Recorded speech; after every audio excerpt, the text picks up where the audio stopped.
Hello! Hi. Are you going to finalize the fantasy? I will continue the process. What are we doing in the Final Fantasy? I think we're still looking for that pendant, but, I remember I went through this dungeon for a while and just didn't get to the end. I think I came out here. You still got this pirate lady. Yeah. I mean, I know I came out here, just I'm trying to remember. I guess I used a cottage? Ghostblade! Ghostblade coming in hot with 4 months That's a lot of months. of subscribing. Thank you so much. It is greatly appreciated. Jeff Coran in the chat. Hello, Jeff.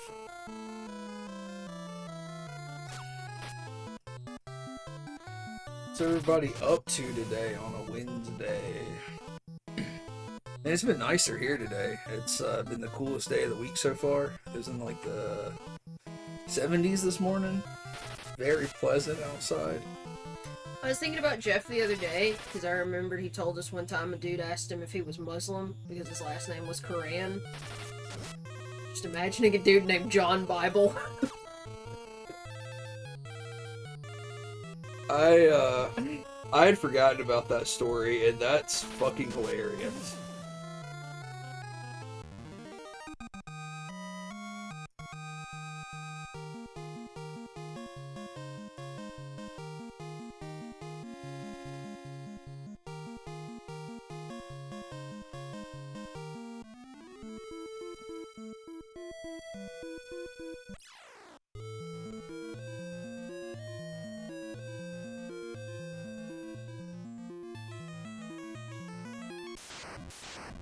Jeff says he has a friend named John Bible. Is that true, Jeff?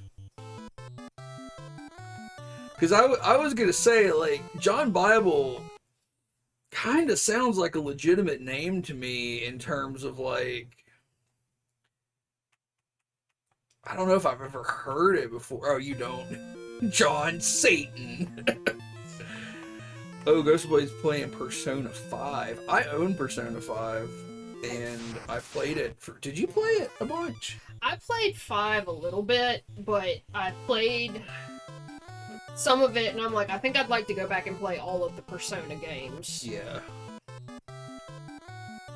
I bought it. I was mistaken. I had a save state. So I've gone back to it. When I'm in the dungeon, I see some bones I'm probably supposed to be approaching. Jeff says John Bible sounds like a character in a Christian Private Eye show. It really does. Who would play John Bible? What's his fuck? Who's playing, the fucking... What is his name? Caviezel. Jim Caviezel? From that QAnon. The QAnon movie. Kirk Cameron is John Bible.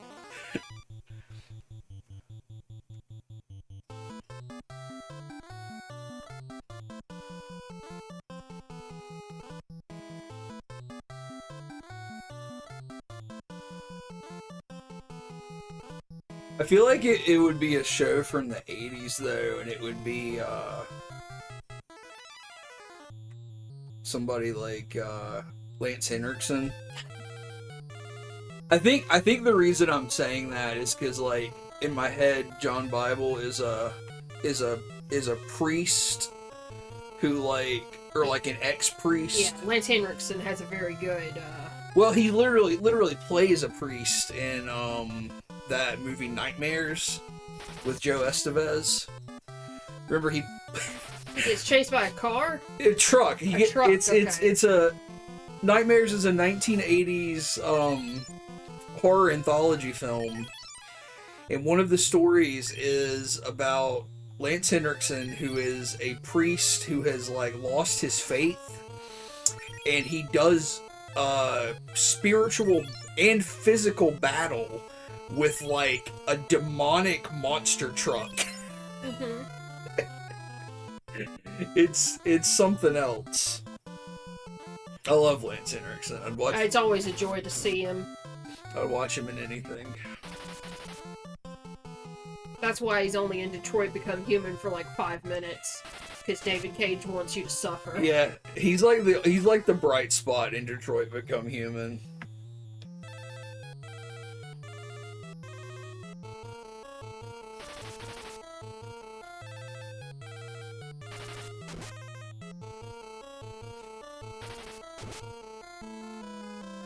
I hate how stupid that name even is. I hate saying it. Detroit Become Human? Yes. Yeah. Lance Henriksen is also oiled up and abbed up and sweaty in Pumpkinhead. Like, that's the part I remember the clearest about Pumpkinhead. It's just like, why? Why are you out here in your jeans with your abs out, Lance? Your son's about to be murdered by a dirt bike. He's like out there. Like, that's the female gaze. Like, that's what the ladies want to see, is they want to see Lance Henriksen. Who's permanently looked like he was over 40.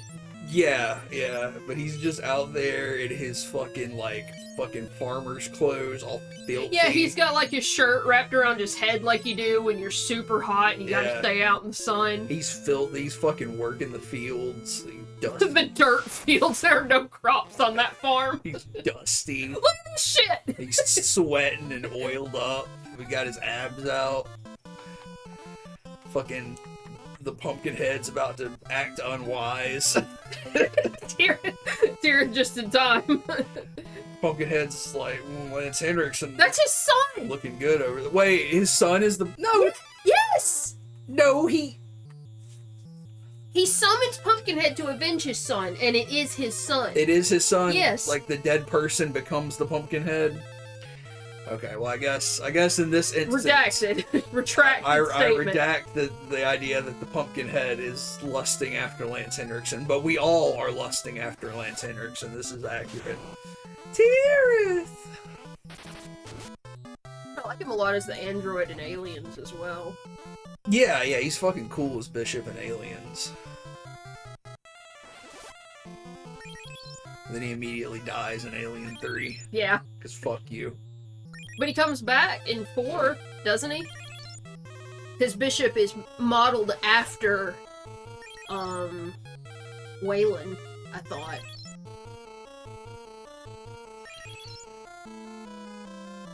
He comes back in one of the movies. I'm pretty sure it's Resurrection. He's there for like a split second because he's Waylon. Resurrection is 3. You're right. I'm sorry. Yeah. No. Yes. Then what's the 4th one? Wait, no. Resurrection is 4. Yeah, Resurrection is the shitty one that Ron Perlman almost died for.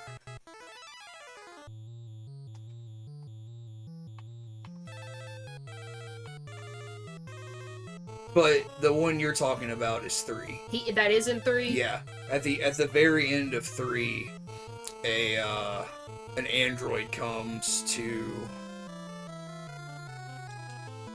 try to take Ripley because she has an alien in her, and then she jumps into she Terminator 2's herself instead of going with him. Yeah, because like he shows up and he's in that fucking like duster trench coat and shit. Jeff, don't pretend like you're not lusting after Lance Henriksen. You're not fooling anybody. 3, Jeff says Alien 3 I like and dislike. Alien 3 is like last night we were talking about Texas Chainsaw 3, and I feel the same way about Alien 3 as I do about Texas Chainsaw 3. If you're not real into like genre films and franchises and stuff, it's probably not a movie you're gonna like. But just because it still takes itself pretty seriously and it has like a mood and everything to it, I kind of really like it. I like the atmosphere of Alien 3 a lot, and I like that it's, you know, it's further exploring a part of that world without being too broad. I like the contained prison setting in 3. Like, it's just sort of goofy, but not, like, I don't know, it's just interesting, I suppose. And it's, you know, a nice difference from you know, the ships, which I'm sure some people would argue that's what Alien is about, and they don't need to not be on a ship. Well, I mean, the first one is... I mean, the first one is on a ship, and it's like... You know, it's very contained, it's very haunted house shit. And then 2 is an action movie, and it's not set on a ship. It's set on... Well, I mean, they're still on and off ships in that, at least. A little like, bit, there's more of the, like, space. Yeah. It's just in the prison one, it's like, you just, you know, you accept that they are in space, but mostly you're just seeing the prison. Yeah, 3 feels more dystopian rather than, like, space sci-fi. But, again, and, like, Ghostblade is pointing that out, like, the first 3 are all very different, and I really like that. Jeff says the aesthetic and setting is great, but doesn't like the characters. Ghostblade says their dad told them that in 3 a lot of the stuff was cut out before the final cut, and some of the plot doesn't make sense because of that. I don't know that I even knew that, and maybe it would be cool to see, because I probably have never seen like a longer cut of it. Maybe there's one that has some deleted scenes. That could be really cool. Yeah, the director's cut, or the uncut version of that, and the, what is the one movie that was it Event Horizon? Yeah. Yeah. I couldn't think of all the right words for what I was trying to say, but I was trying to get to Event Horizon. I want to see the full version of that. Yeah, it's pretty notoriously cut. But yeah, Alien 4 is just bad. It sucks so bad, and Ron Perlman almost died. I just don't like it at all. Brad Dourif's there. I mean, it's got a lot of cool actors in it. Like Brad Dourif's there, Winona Ryder's there. It's just, plus it's didn't Del Toro write the script? Did Del Toro? Because it's not. It's the Italian dude. Yeah, is it the delicatessen guy? Yeah, the Amelie guy. Mm-hmm. I never remember his name. Who did because we were talking about Friday the 13th last night too. Who did the weird Friday the 13th? Because I always think it's that guy, but it's not. Or is it that guy? The what weird one? The one where Jason's not in it. Not the first one, obviously, but the one where Tommy Jarvis is at that house out in the middle of nowhere full of troubled teens, and that EMT is pretending to be Jason. I'll look that up. Jeff says Joss Whedon wrote Resurrection. I think that's correct. That's correct. But I think like the other dude was involved, obviously. Yeah. Because there's an actor in it that's in a lot of his movies. Yeah, Jean-Pierre Jeunet directed Resurrection. And he made Delicatessen, City of Lost Children, Amelie. He's made really good films. And he's kind of an auteur, but with Alien Resurrection, it was just like a clusterfuck. And it's not really his fault. Why do I think Del Toro has something to do with this movie? I don't know. Maybe you're thinking of Blade? He wrote the second Blade, right? I think I must be thinking about... He wrote and directed Blade, too. I think I'm thinking about Blade because they both have Ron Perlman. Can I have an attack? Joss Whedon is one of the big reasons, probably, yeah. that movie sucks, because he writes corny fucking dialogue, for one thing.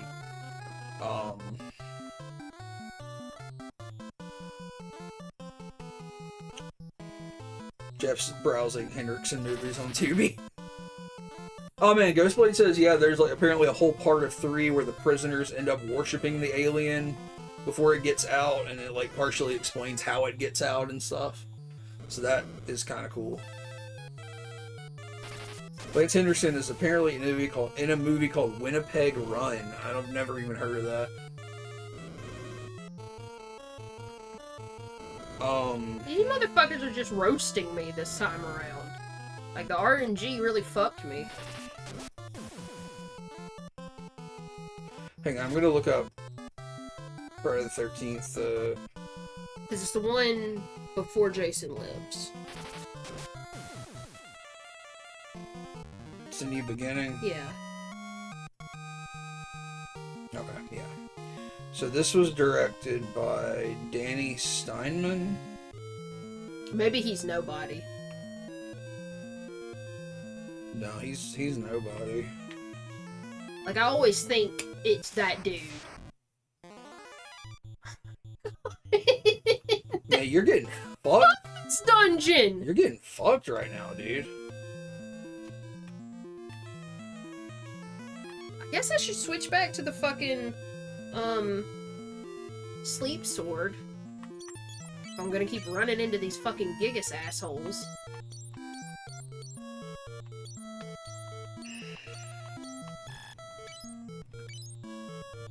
But, like, I just remember that specific Friday movie being so boring I fell asleep when we rewatched the whole series. It's not the best, but it has one of my favorite scenes where a dude, because they're at like a troubled teens like camp basically, so it's like older teens who are like, you know, in trouble with the law and shit, and they're all like chopping wood and shit, and then one of them is like playing some pretty harmless pranks on another, and the dude just goes ape shit and hacks the dude up with an axe. Like, it's really over the top. What's her name's in it as well? Who?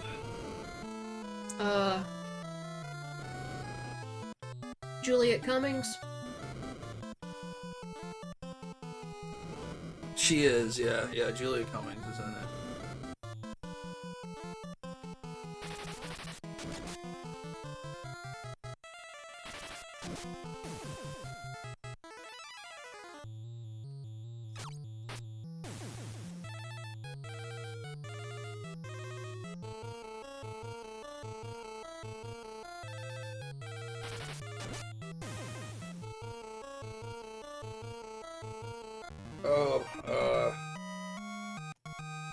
Jeff's gonna watch Lance Henriksen in The Pit and the Pendulum from '91. Oh, hell yes. It's got Jeffrey Combs in it as well. Did we like it? I liked it. Okay. I couldn't remember, because I get it confused. I feel like we watched these two movies around the same time. I get it confused with the Marquis de Sade movie with Robert Englund. Oh, every Robert Englund movie that isn't What? Nightmare sucks so bad. Yeah, Stuart Gordon did that Pit and the Pendulum movie, didn't he? What is that movie called? Night Terrors? I can't remember what the fuck it's called. You're gonna have to look it up. Because I also get it confused with wasn't there like a Phantom of the Opera take? Yeah, the movie I'm talking about is Night Terrors.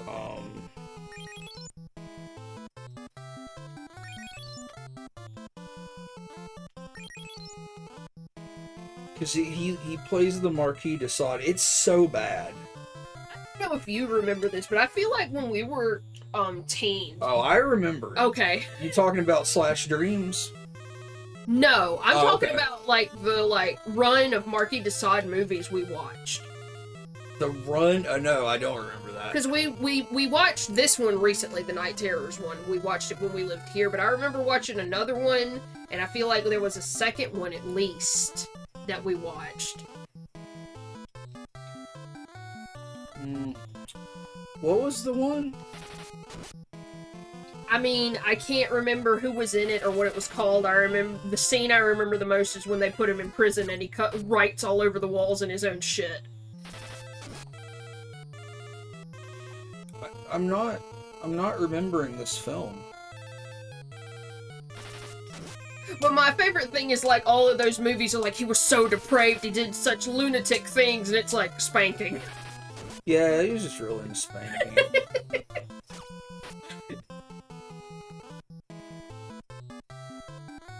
This man's got leprechaun shoes on. He does have little leprechaun shoes on. I think that's why he looks so shy. He's self-conscious about his leprechaun shoes. Yeah, I think that's probably true. Yeah, I'm looking at a list of movies with the Marquis de Sade. There was one scripted by Matheson. Where? De Sade. By Richard Matheson. But I don't remember watching one that's from 69. Yeah, it certainly wasn't from 69.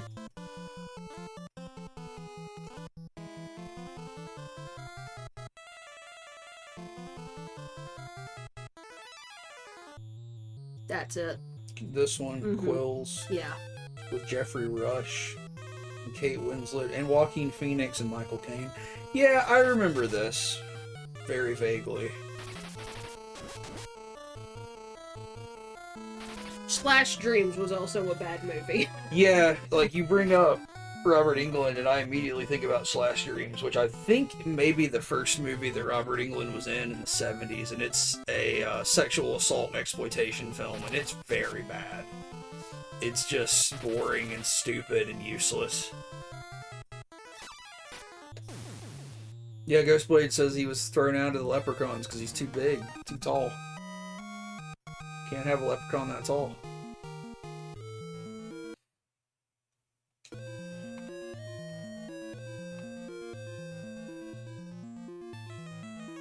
Yeah, Jeff. Robert Englund is in Behind the Mask. That is a really good movie.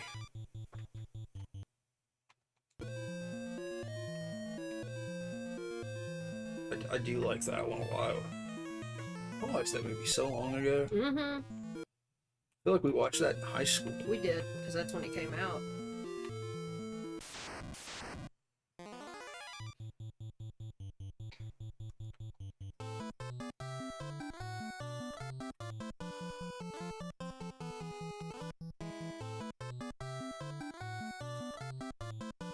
If I'd have known this dungeon was gonna be all Gigas, I would have fucking done some grinding. Oops, all Gigas.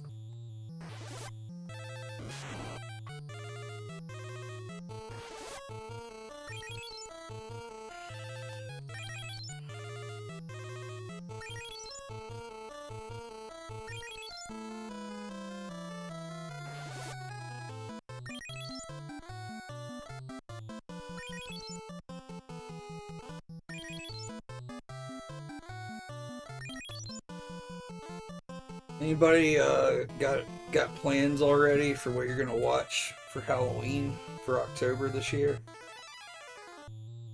I finished up our Halloween list a couple weeks ago. Hitting the Pendulum is Full Moon. Yep. Yeah, is it? I didn't remember that. It's good though. Yeah. Don't let the full moon logo fool you. There's a lot of stuff that's full moon that like you don't even realize it at first. Yeah, it's like because it's not all Charles Band. It's not just his movies. Like they distribute and fund a ton of movies, and some of them are really good. Oh, Ghostblade says that they're gonna watch those movies we sent. I'm excited to watch those Vincent Price movies. Yeah, I love Vincent Price. I put 5 or 6 Vincent Price movies on there just because I'm like, man, I don't feel like I've ever comprehensively watched a lot of his movies, and the ones I have seen, I haven't seen in a while because I feel like I've seen The Last Man on Earth because it's Richard Matheson. It's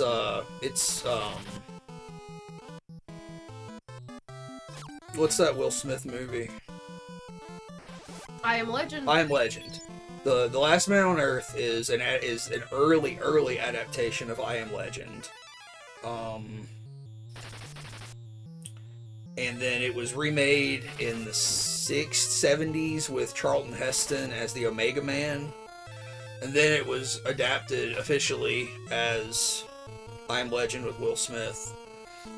But the original is The Last Man on Earth with Vincent Price. I've seen that a long time ago. I've seen The Abominable Dr. Phibes.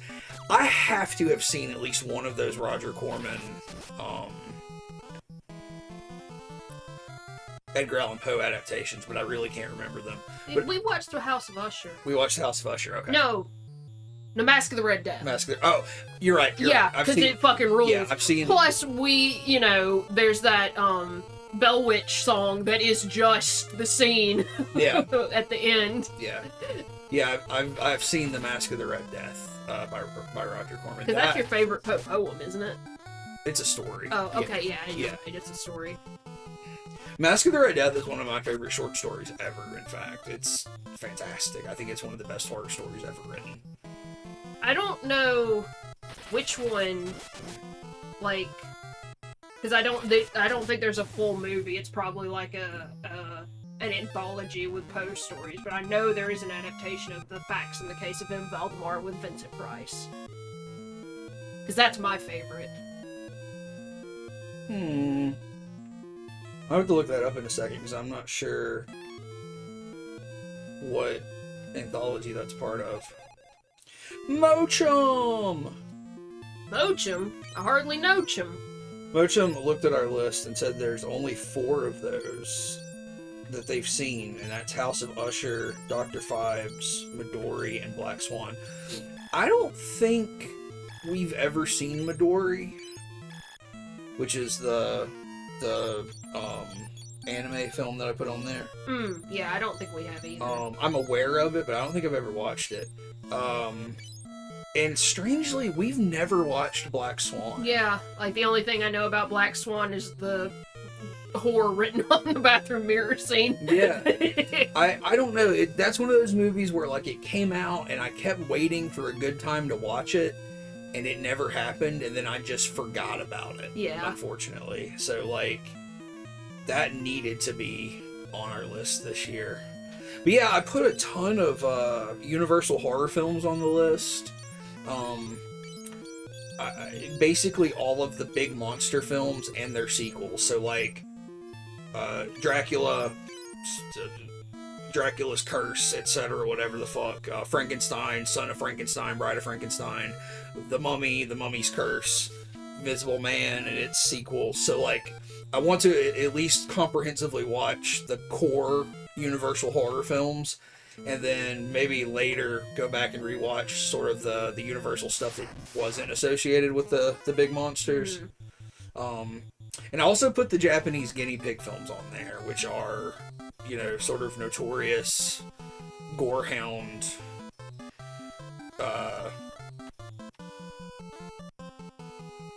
video nasties, basically, Yeah. I don't remember this because I only watched this movie one time when it came out, and I was fairly young when it came out.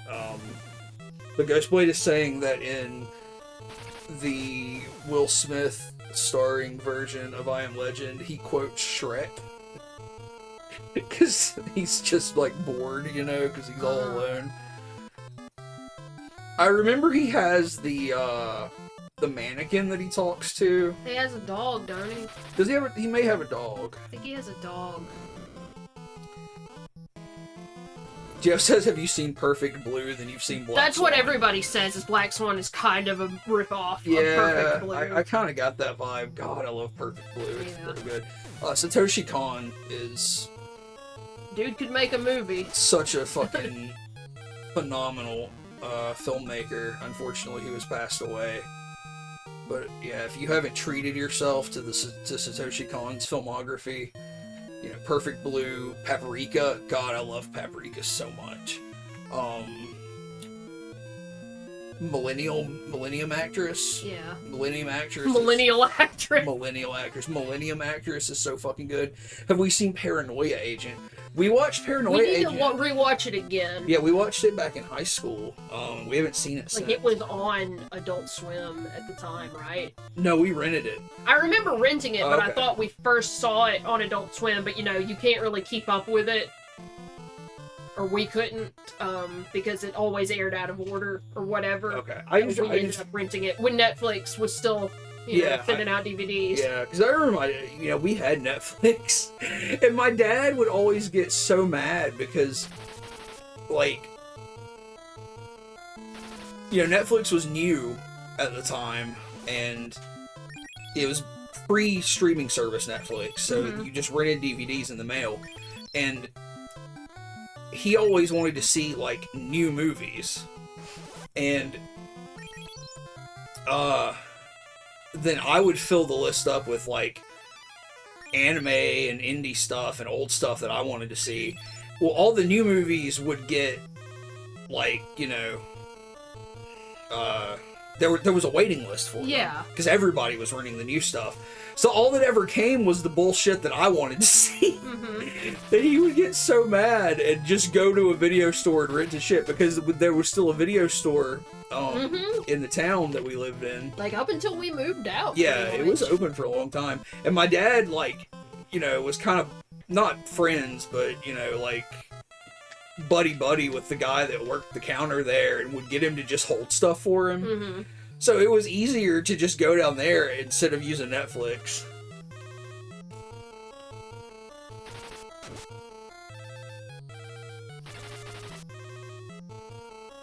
Also, I saw Jeff say that he usually watches the Christopher Lee Draculas and the Demons movies. I need to see more Christopher Lee Draculas. I feel like I've only seen... I don't even know if I've seen one the whole way through. I used to have a little, like, one of those super thin, out of the dollar bin packaged DVDs of the Satanic Rites of Dracula. Yeah. Yeah, I feel like, as far as Hammer horror goes, we've seen a smattering, but I always want to sit down and watch it comprehensively, just like I want to do with all things, and I never get around to it. So maybe, probably next year, I'll pack the Halloween list full of Hammer horror. Just Hammer and Amicus always have such nice sets, like sets and costumes and everything. It's like, they're such a treat to watch. Yeah, like 70s era British horror is so spot on with atmosphere, set design. I fucking love it. And I mean, like, the Amicus horror anthologies, Tales from the Crypt, Vault of Horror, Asylum, Garden of Terror, there's a few others. Are like top tier for me. I love horror anthologies anyway, and that little series of anthologies from the 70s is fucking fantastic. Crowned Walker, yeah, man, we're playing the classic Final Fantasy II translated. Slowly. Yeah, it's taken a while. These old RPGs take a while to get through, unfortunately, so we're just kind of just shooting the shit, of course. Jeff says Demons has one of my favorite scenes in any horror movie there. You're talking about, I'm safe scumming too, so avert your eyes. What's his name's Demons? Who directed Demons? You're much better at names. If you can't remember the name, I probably can't remember the name. Well, it's what's his name, right? It's just... Fuck, my brain has gone stupid. One of them Italian dudes? Yeah, it's the Italian dude, isn't it? Argento? No, I'm sorry, it's Bava. It's Lamberto Bava. Argento! Oh my god! yeah, it's here. It was George Carlin. I think Argento produced most of the Demons movies, or had a hand in them at least, but Lamberto Bava, who was Mario Bava's son. And Mario Bava did Bay of Blood, right? Mario Bava did Bay of Blood. Okay. And several other pretty good ones. Well, Bay of Blood's just the one I remember, because, like, it's the most like a slasher for as old as it is. I will be right back.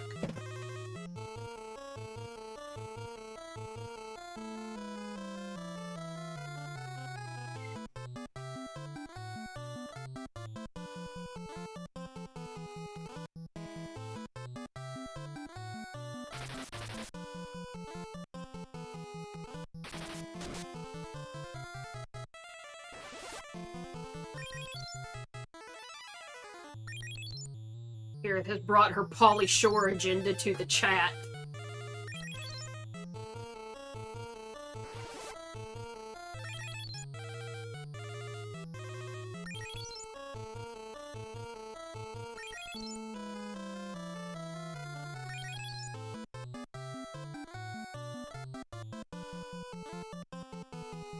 Kirith, I've never seen Harry and the Hendersons. Do you think it counts as a horror movie?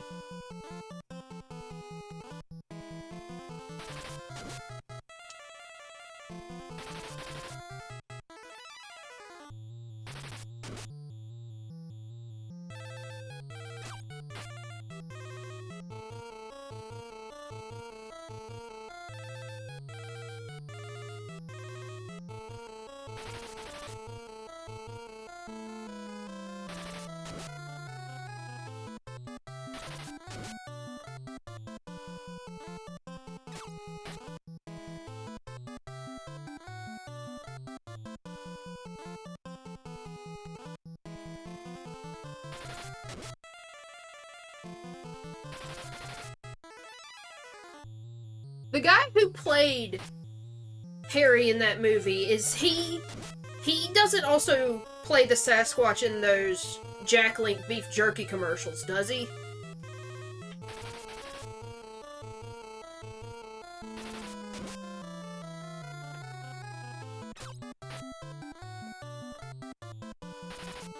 Oh god, I'm so sorry. I'm here now, though.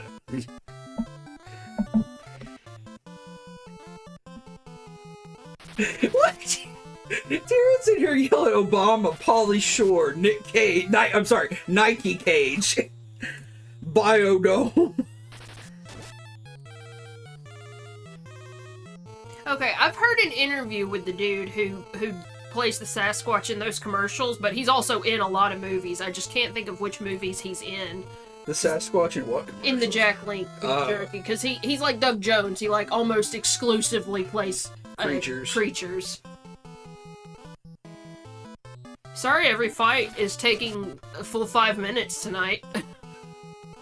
They gave these bitches too much help. I just wanted to mention, because I was thinking about Mario Bava. Mario Bava also directed Planet of the Vampires. Have we watched that? Yes. Because it is what it says it is. It's a space sci-fi horror film from the 70s where some Italian spacemen... Oh, they find those big skulls? Yeah, Okay, I was gonna say it links back to what we were talking about earlier, because in Alien there's the depiction of the space jockey, the big in the first movie, it's the big sort of skeleton carapace in the pilot seat on the ship. That is visually directly inspired by some props from the film Planet of the Vampires. Oh, that's neat. Yeah. Planet of the Vampires fucking rules. I barely remember it. Like, it's got, like, it's a sci-fi film with, like, the same sort of lighting and set design as Suspiria. Mm-hmm. So it's... I remember it's very colorful. Yeah, it's really nice to look at. It's a cool movie.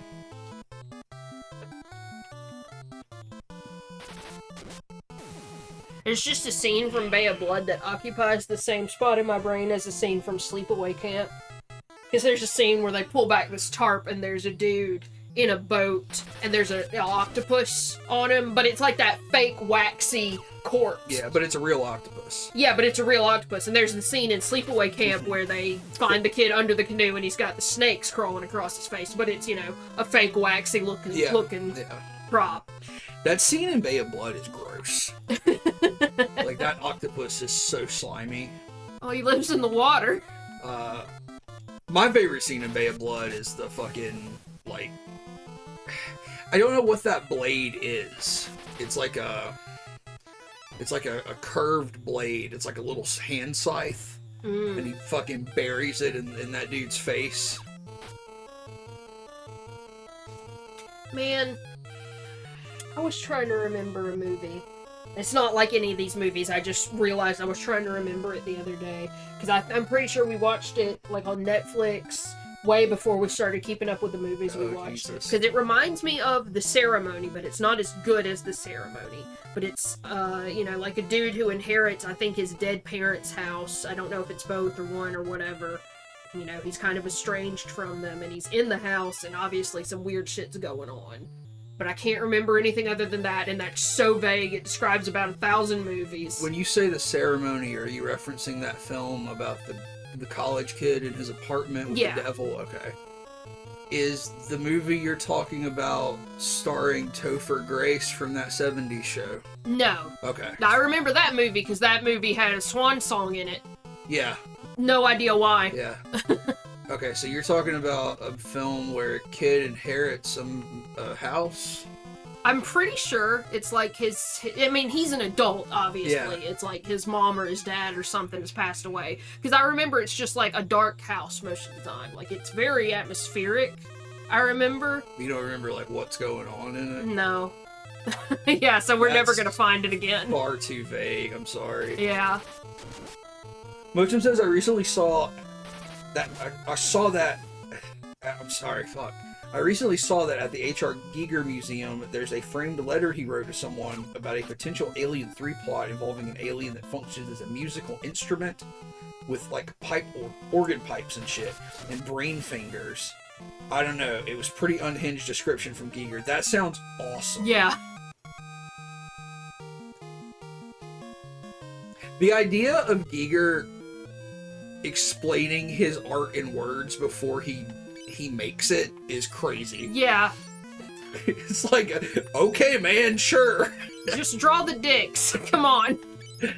That's fucking sick.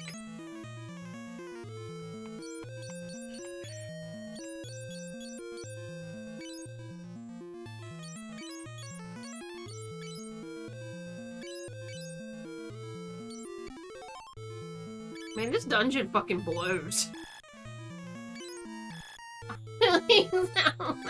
Magic. Do I have any ethers? No, of course I fucking don't. Tears and Jeff are talking about how Brendan Fraser got snubbed for an Oscar for Encino Man.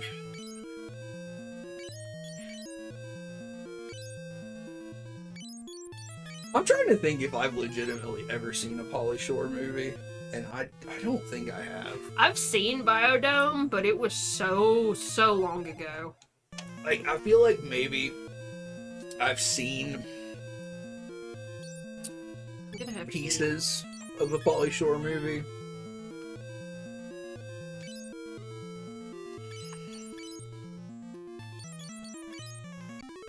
Has Pauly Shore ever won anything?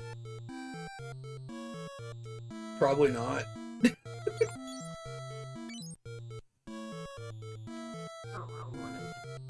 Or has Brendan Fraser ever won anything? Because Brendan Fraser did just win an Oscar.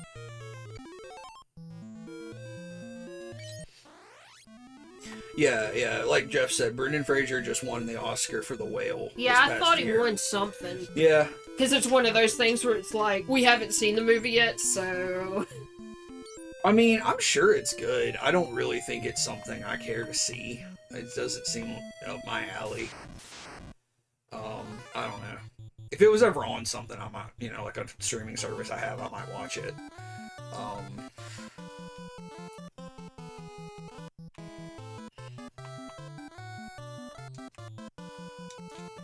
Brendan Fraser should have won an Oscar for The Mummy. Fuck it, I don't care. I mean, that's a cool movie.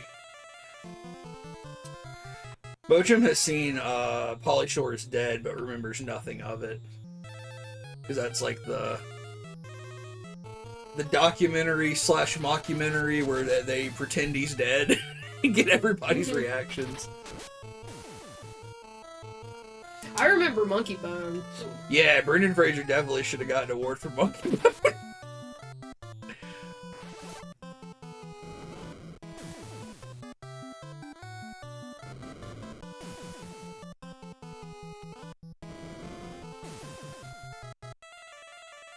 I feel like the Brendan Fraser movie I've seen the most is Bedazzled.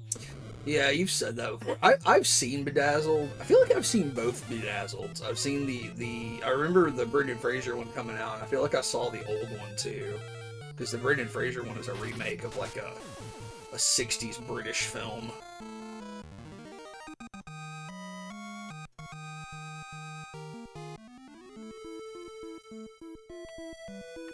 I gotta get the fuck out of here. plays the devil in Bedazzled in the Freddy Elizabeth movie? Hurley. Elizabeth Hurley. What else is she in?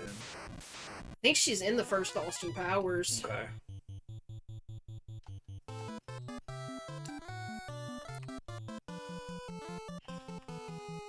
Other than that, I don't know. Other romantic comedies. Yeah, probably.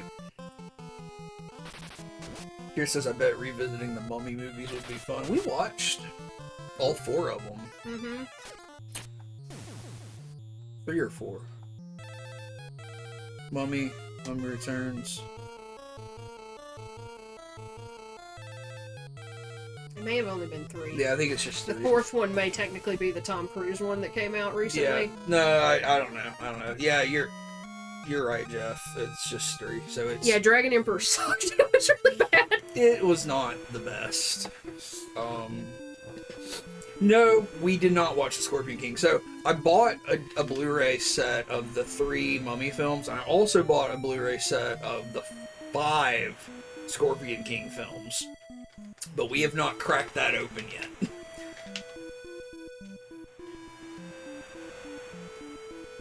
Didn't Godsmack do the soundtrack for Scorpion King? Yes, they did a song called I Stand Alone. I didn't know that was for that movie. I mean, I don't know that it was for the movie, but I know it was in the movie, and the music video had the movie in it. You know, it had movie scenes in it. Because I remember it's fucking, what's the dude's name? Sully from Godsmack, and he's like, yeah, Jeff said, I stand alone. Inside. Because it's that dude, like, on a motor, like, on a chopper, like driving around the fucking Egyptian desert.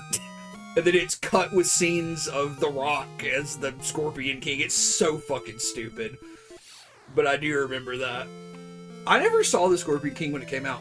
I used to watch The Mummy, the original Brendan Fraser Mummy, all the time as a kid. I'd never seen it until we watched it. Like, I'd seen bits and pieces, obviously, because I remember some of the scenes where the scarab beetles are getting under people's skin, but I'd never watched the whole movie. Look how much fucking gil I have. It's a lot of gil, bro. That's 156,000 gil. What are you gonna do with all that gil? What? Jeff, that song lives rent-free in my head, unfortunately. Yeah. Fucking Godsmack. Voodoo. Hate it. Yeah, Tears it now too.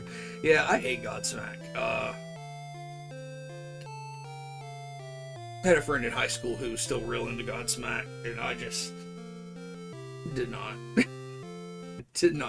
deal with it very well.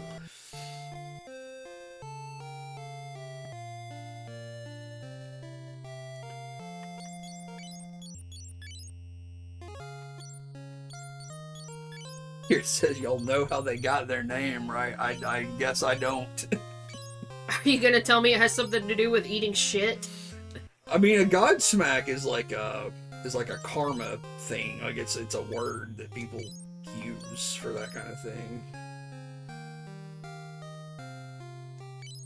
What about eating shit? Tirith was explaining to us how Korn got their name. Because they ate shit? No, because they heard a story about dudes eating shit or something. I do remember her telling us that.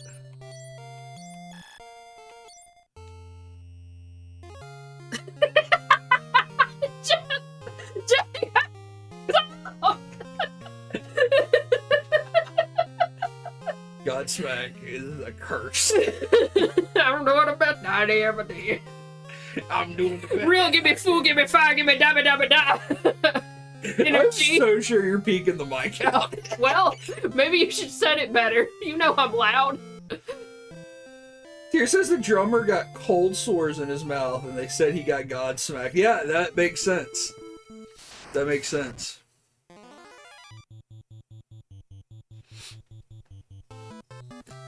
It's just like, I feel like Godsmack is a band that makes Disturbed look good. You know what I'm saying?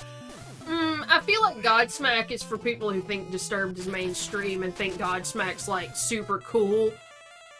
Maybe. But, like, they're both just as cringe. Yeah. They are both just as cringe.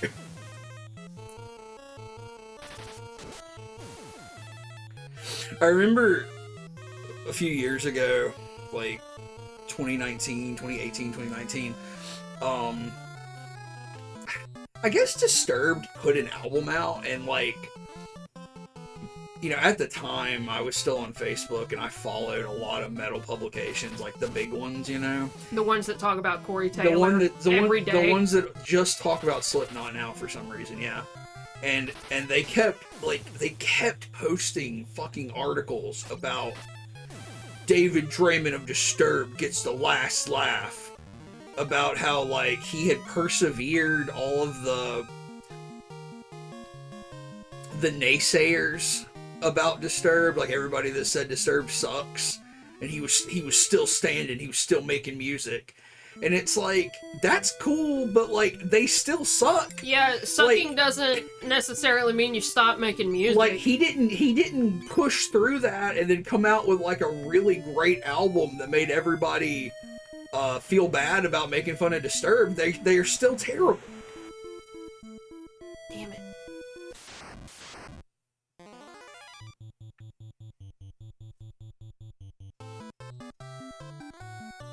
Who's 60 and a doctor? The dude from Disturbed? Is he a doctor?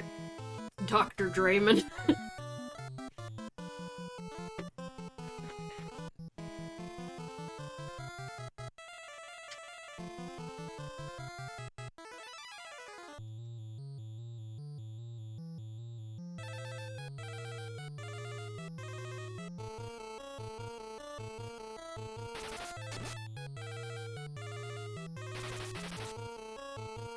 Oh yeah, it says he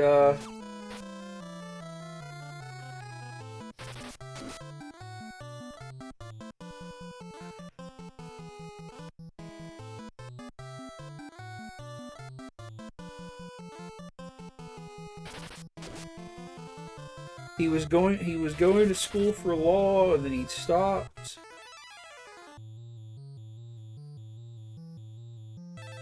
He worked as an administrative assistant in a healthcare facility.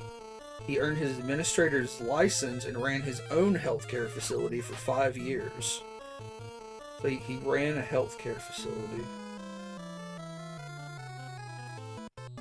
No, I don't think you're misremembering. It doesn't look like he actually was like a doctor, but he was running some kind of healthcare thing.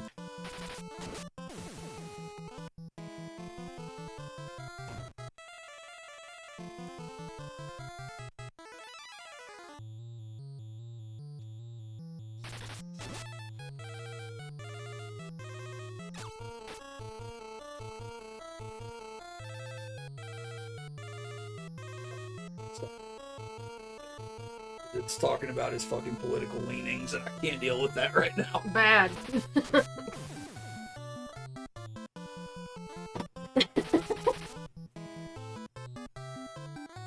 Jeff says Dr. Draymond resuscitated the guy from God's Effect. These clickbait articles are weak.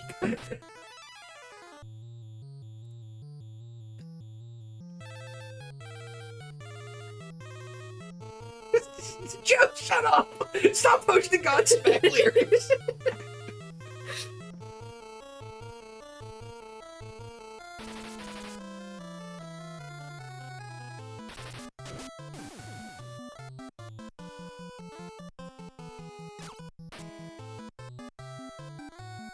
Nu metal's a hell of a drug. Nu metal is a hell of a drug. Were you a nu metal kid, Jeff? I feel like you were. Is Jeff our age, or a little older, or a little younger? I don't know. I don't know either. And we've got to be close in age. Well, yeah, I assume we're close. I just don't know which way it's... Weren't we all nu metal kids? Yeah, that's what I figured. You wear them big old jeans, Jeff? I did. You got them big... You used to wear them big old pants, Jeff? Who was a nu metal kid here? I mean, we were to a degree.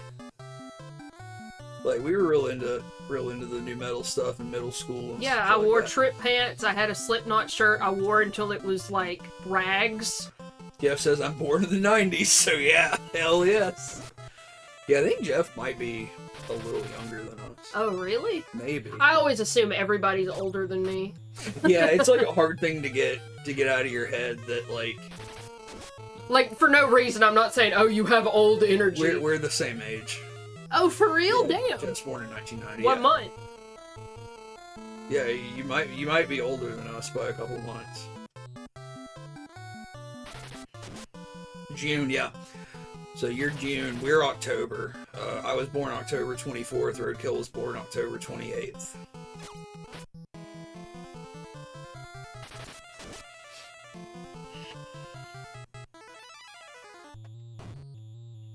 So yeah, middle school we were listening to fucking Slipknot, Korn. I had Disturbed CDs. Disturbed, Static X.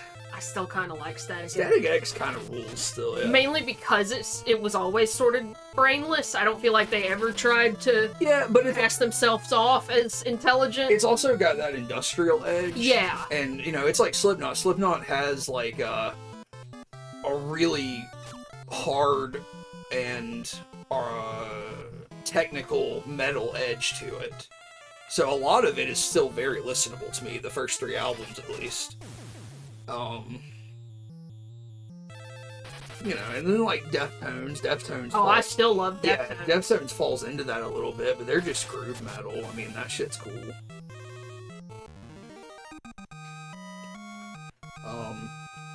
Korn, I don't feel like has aged very well. Disturbed really hasn't. Godsmack, that's obviously not. I mean, it was goofy then. Yeah, it was not my favorite. I should have saved before I went down here, but whatever. Actually, fuck you. Not doing that. You should listen to all that Linkin Park. Oh, I can't unlearn Linkin Park lyrics. Oh no. Like, Meteora was probably the last one I cared about. I think the one after Meteora I didn't care so much about. I was not real into Meteora. I liked a lot of the songs on it, but Hybrid Theory and... Yeah, Hybrid Theory was definitely the best. Oh my god, just let me leave! Yeah, Jeff says, he has a soft spot for early Korn and the first 2 Linkin Park albums. Now, early Korn, I can appreciate just for the fact that it's like, it's a new style, it's a little subversive, and it's good, but it doesn't, it's not something I would ever really want to just listen to, I think. Whereas, like, early Slipknot I do, especially album 2 and 3. We got an ad break coming up. We'll see you folks after the ad break if you are not subscribed.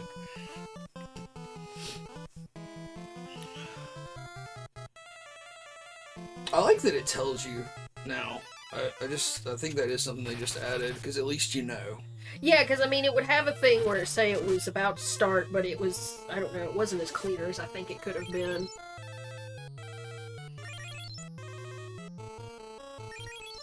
Tirith's new metal phase was very short, but cringe nonetheless.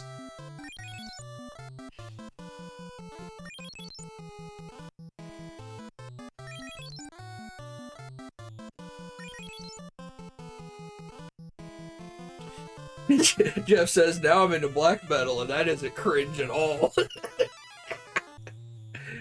So unproblematic. Oh, Jeffrey.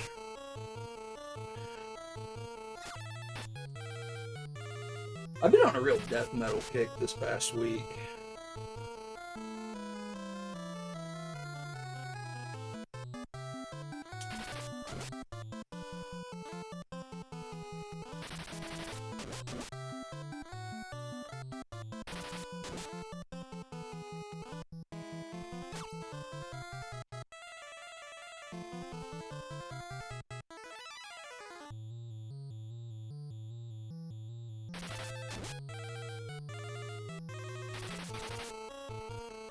Jeff says, I don't want to say anything because there's probably a good portion of my fans that are cringe and buy my stuff. I mean, there's nothing wrong with being a little cringe.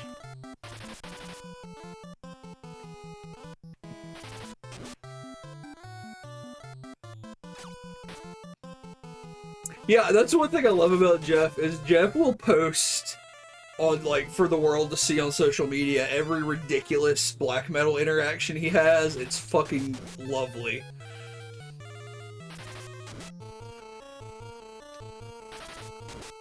But then, like, you know, he makes his music and it's like full-on serious black metal. Like, I love that. Because, like, that's the eye-rolly part about black metal musicians, is the ones that are just, like, so uptight about how you talk about the music and shit. It's like, God, just shut up. It's black metal, man. You're putting on corpse paint. Why did I do that? I loaded state instead of saving state, and look what happened to me.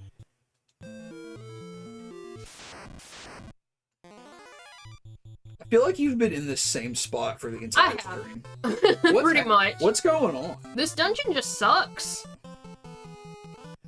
Who called you a poser for liking Trouble? What are you doing? That's so stupid. Like, that's fucking classic heavy metal. What are you talking about? Poser because you like Black Sabbath.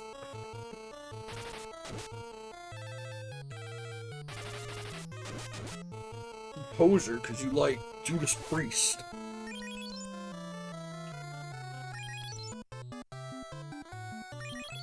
Jeff, you have to start your own website so we can subscribe to the RSS feed, since none of us do social media anymore. Hell yeah.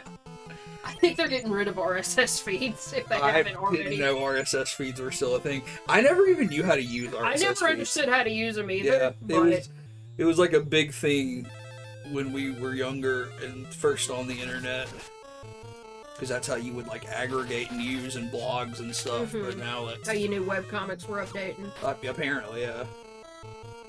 I just had them all in my favorites list. I would refresh them every day.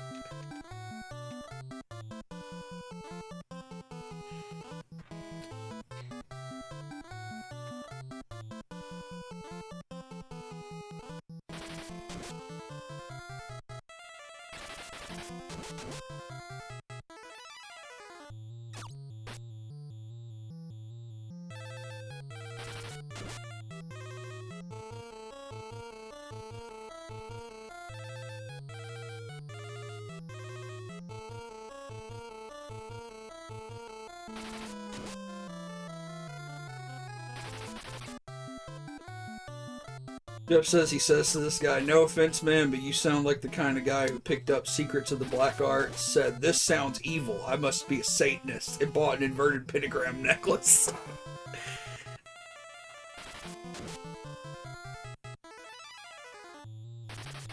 Fucking Jeff. Jeff, like, posted pictures with his corpse paint on, drinking out of his fucking Christmas mug.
Here says, I've been trying to find more Stoner Doom, but fucking god, I hate most of the vocals.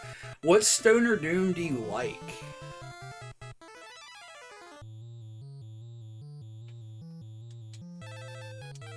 Because, yeah, like, I know what you mean, like, the vocals can really kill it quick.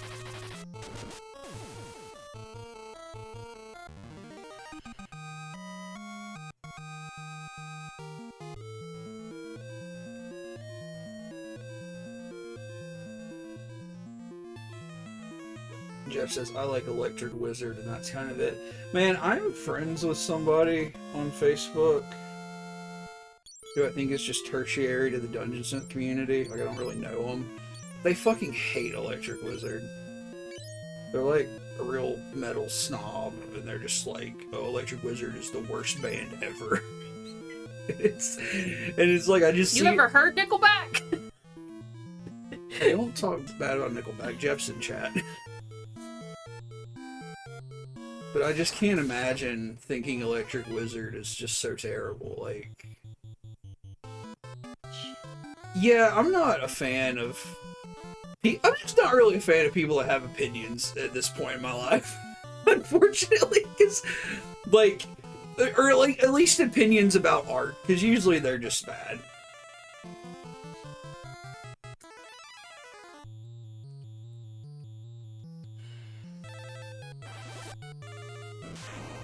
Like, most of the time when I hear people bitch about art in any way, I'm just like, I guess I'm just not smart enough to understand why this is bad, because it's fine.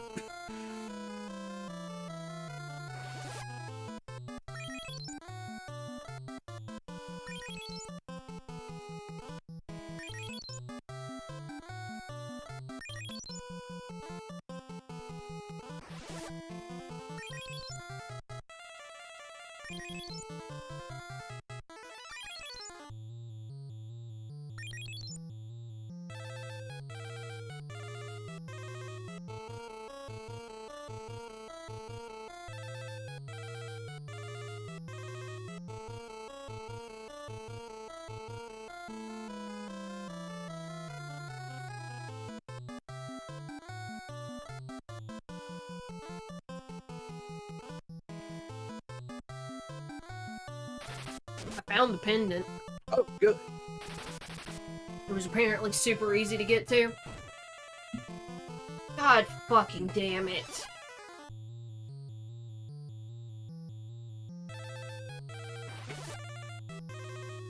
Yep. Thanks for letting me waste that.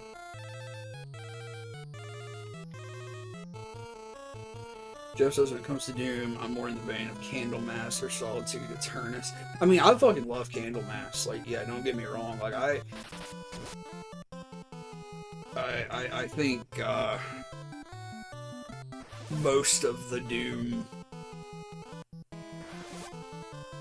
just like the broad swath of the Doom genre, I really get into. Are you talking about the Sword, Tirith? Because, yeah, David really likes the Sword a lot.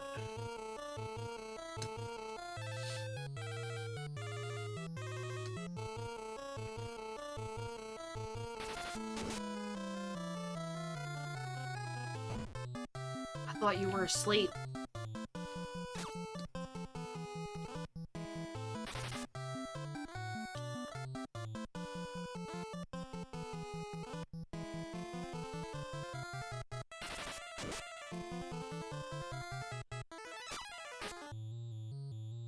Man, Jeff, have you ever listened to,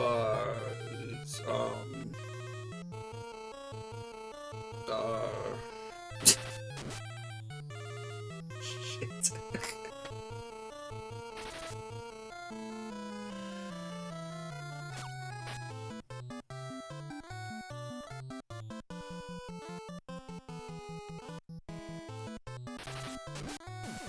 2 seconds, sorry.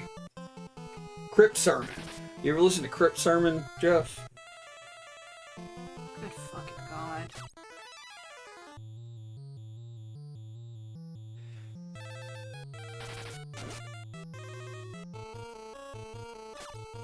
Yeah, Tears, I agree. Like, I really like the sword. My my tastes have gotten, they veer toward like more heavier stuff, and I don't really listen to the sword that much. But I do have all their albums. You know, I think they're great. Yeah, I said Crypt Sermon, Jeff.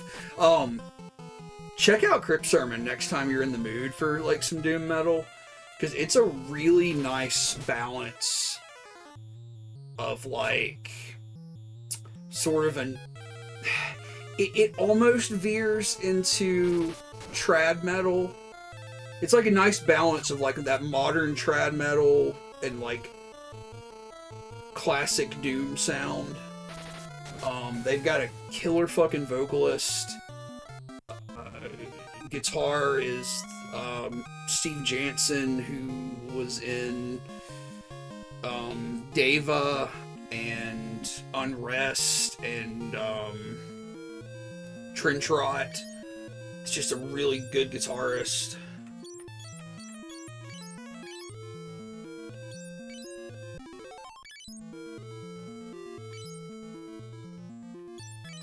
But their album, their debut album was called Out of the Garden, and it's really good. I would definitely recommend it. But their sophomore album is the Ruins of Fading Light. That album is amazing. If you ever get in the mood, listen to Ruins of Fading Light by Crypt Sermon. I feel like I've listened to In Solitude before. Can't name an album, but I know the name of the band at least.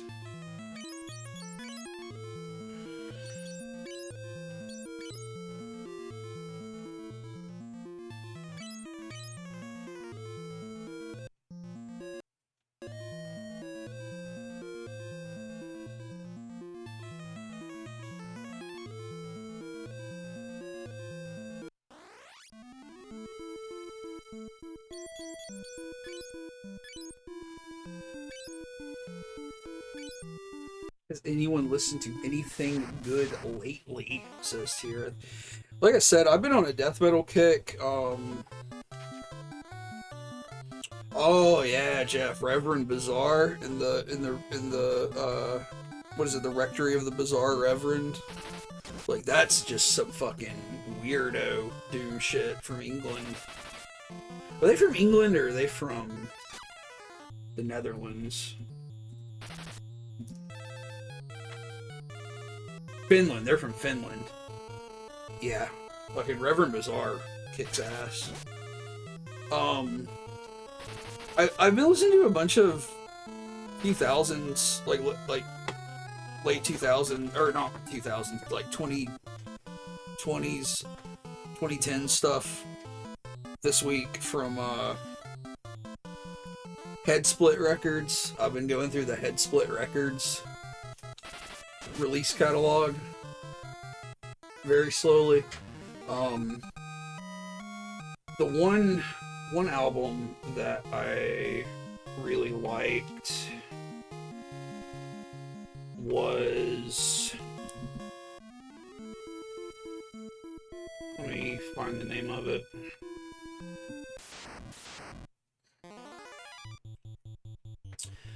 Returned to Life by Altered Dead from 2021.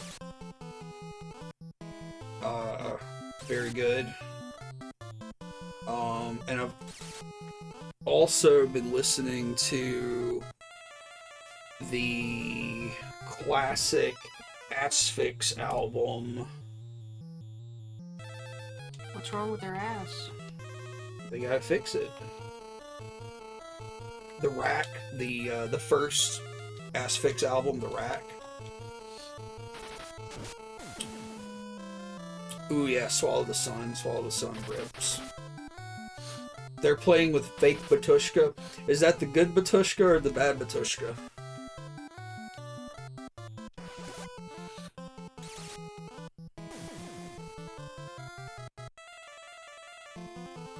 Batushka is nuts. Batushka these nuts. It's the bad Batushka? Okay. That sucks. I don't really have an opinion on Batushka, to be honest with you. I don't really listen to any of it. I feel like the only Batushka album I listen to is the one that the cool Batushka put out after the drama. And it was good, but I never went back to it, really.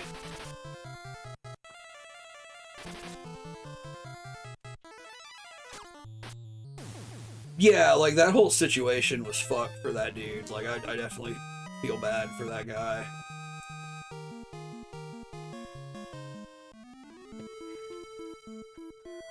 Oh, we made it back into this fucking castle. Now we're gonna go talk to this dragon.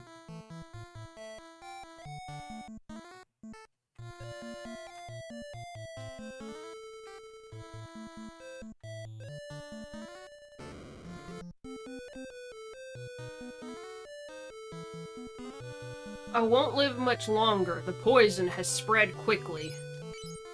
Please hear my last wish. Submerge this egg in the spring of life in the northern cave.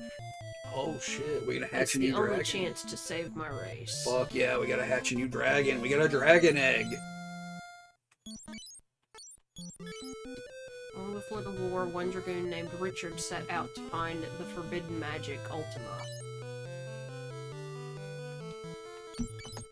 Can't learn Ultima? Okay. Hatch that egg. Hurry. Hatch that egg. You're gonna hatch that egg.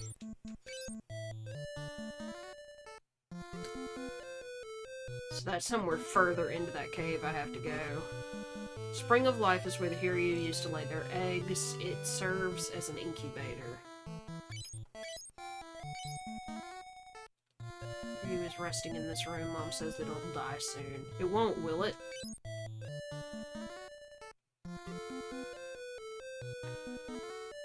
There's a lot of epic stuff happening in this installment of Final Fantasy. Like it's like a really big story. Fucking taking down airships, and you know you gotta go hatch a dragon, save the race of dragons and shit. Fight a million giants.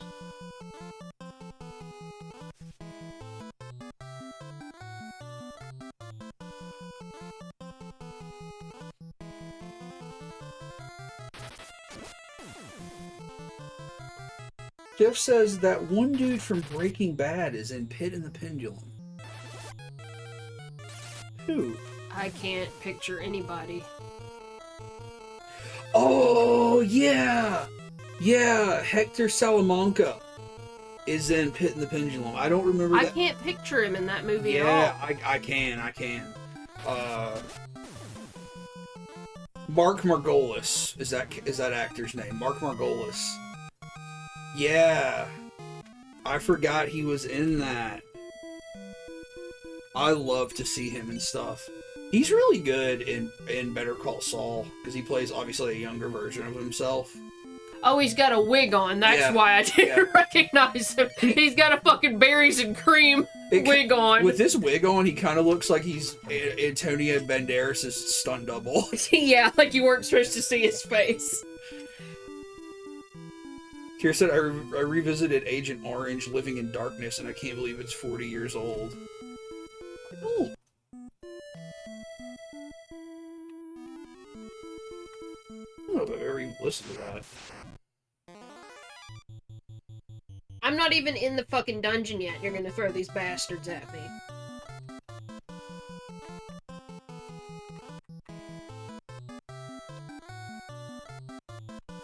Actually, you know what? That's not what I wanted to do. Yeah, I've never listened to that. I will check that out. Lots of surf? Okay.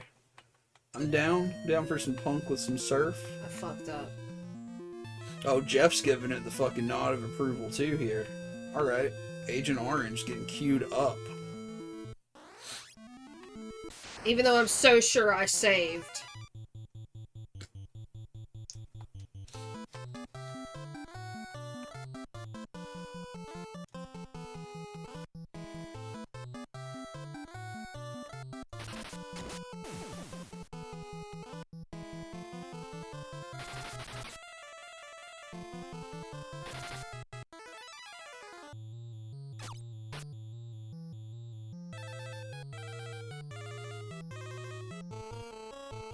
Wait, what happened?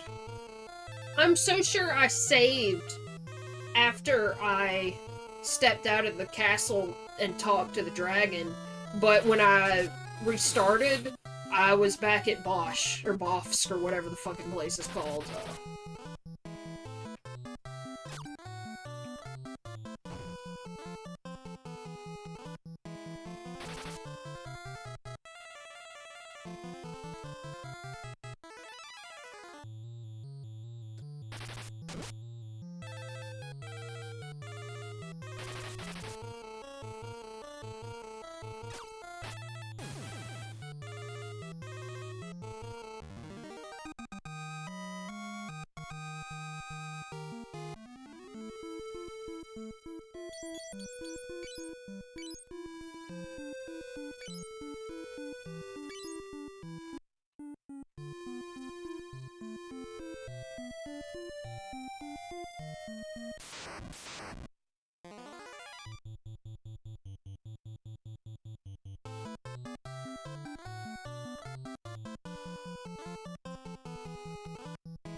Good job, guys.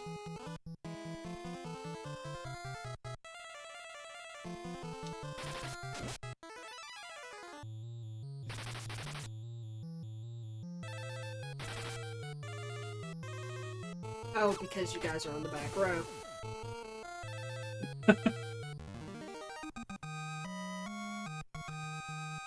Final Fantasy is nothing but heartache.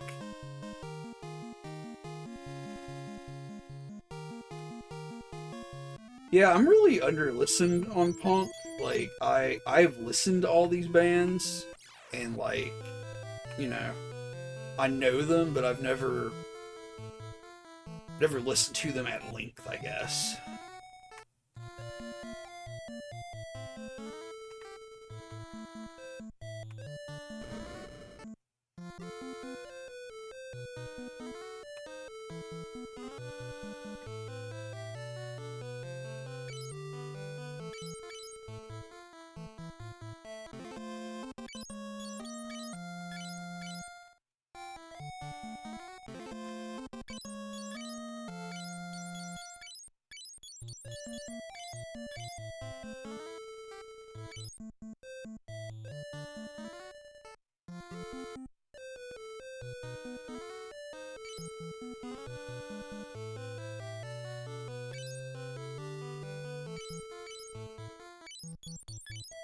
Do we know where the wellspring is? It's in this cave. It's just further okay.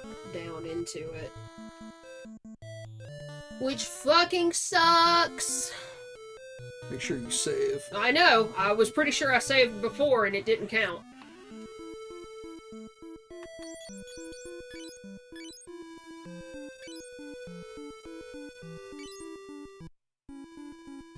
I'm gonna do both. I'm also gonna go back to Bofsk to heal one more time. I have a cottage, but... Yeah.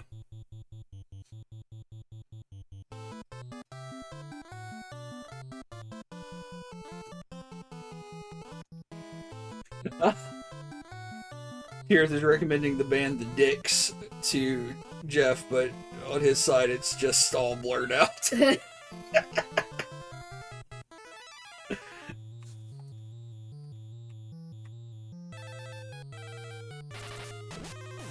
The Slurs. The Slurs. My favorite punk band.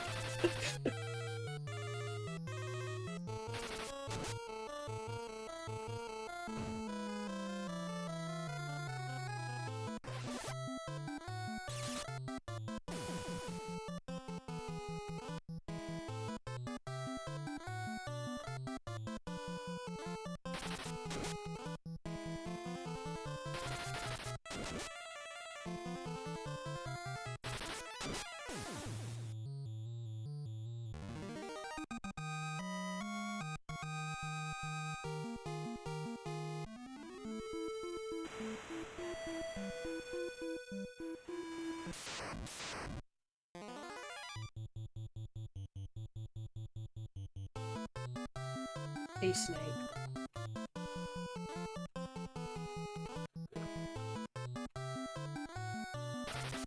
Yo, look at this. We got an exclusive offer for our channel. We can get viewers, followers, views, and chat bots. Tirith! Oh, Tirith came in again and banned someone who was offering us such a lucrative deal. Tirith doesn't want us to blow up. Tirith's trying to hinder our trajectory.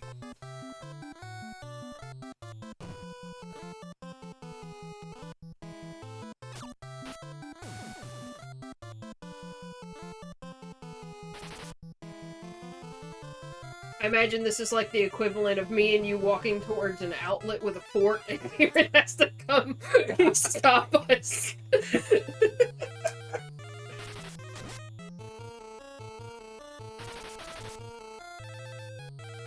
Next we'll have Ghost Jewels, Jeff says, offering gothic jewelry.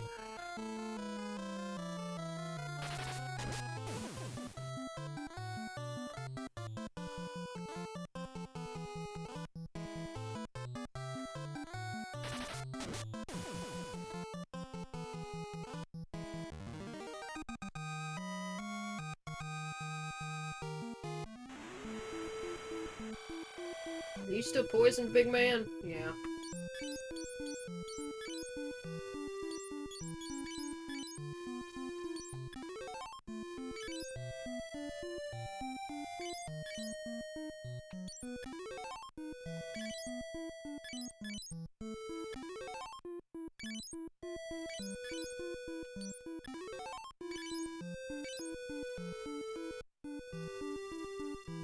Dude said nobody wants y'all to blow up more than me. I'm aiming for paid mod ship.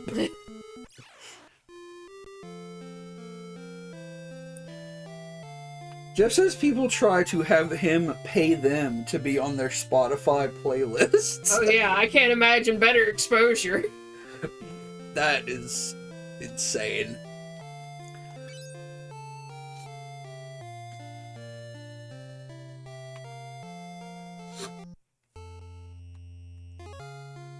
I have shit I can sell. I should buy some Phoenix Downs. It's Fenris. Fenris is trying to get Jeff to pay him to be on his Fenris metal playlist.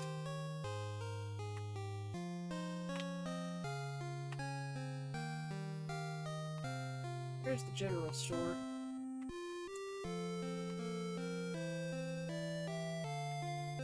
You tell me where's Gandalf? Very much desire to speak with him.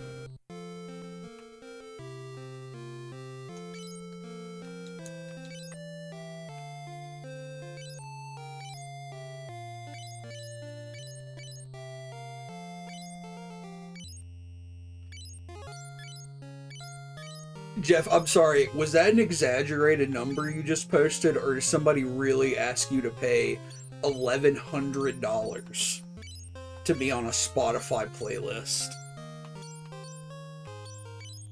What if I just sold this egg? That was an actual number.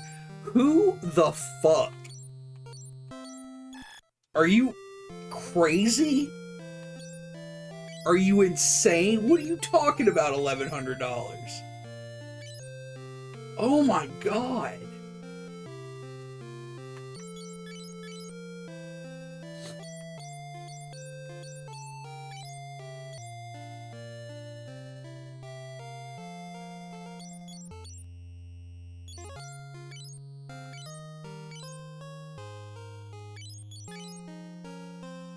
We gotta get in on that racket.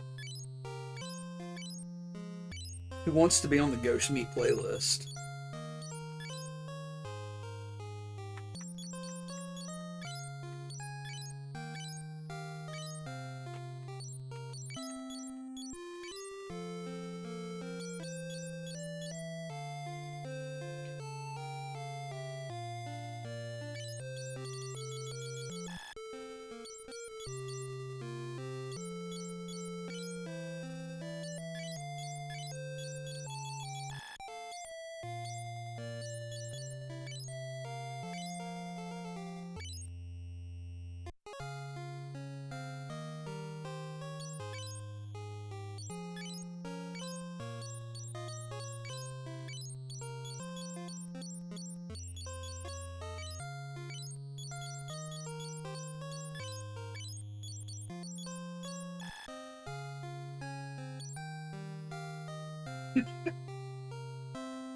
Tier says they got that 1090 pay scale. Like, that's absolutely insane.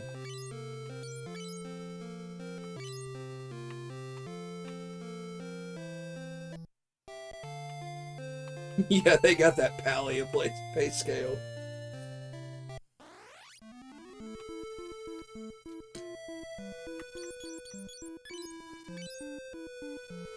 Yeah, those Palia prices for those cosmetics, outrageous. Now, you do get a little cat now. Yeah, so now they've added the cats. I saw somebody asking in chat while I was playing today, do you get it retroactively? And I never saw a consensus on that. That's, yeah. Jeff says, then they say to run a Spotify campaign, it costs roughly $800.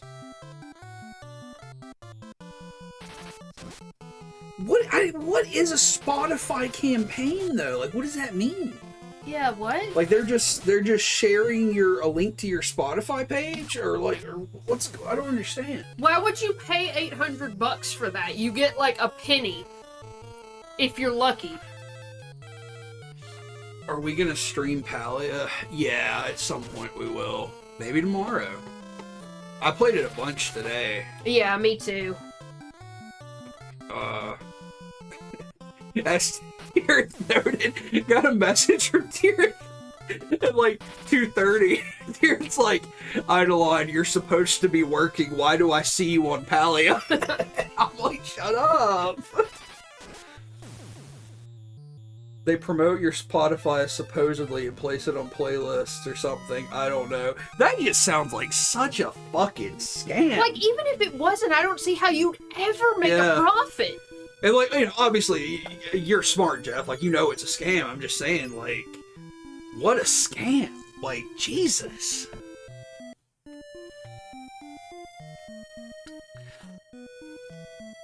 I bought a second edition to my house today, Tirith. It's still being built, but I need a bigger kitchen, so I bought the medium edition to the house in Palia, and I'm moving the small edition over to be my bedroom, and I'm gonna build a bigger kitchen.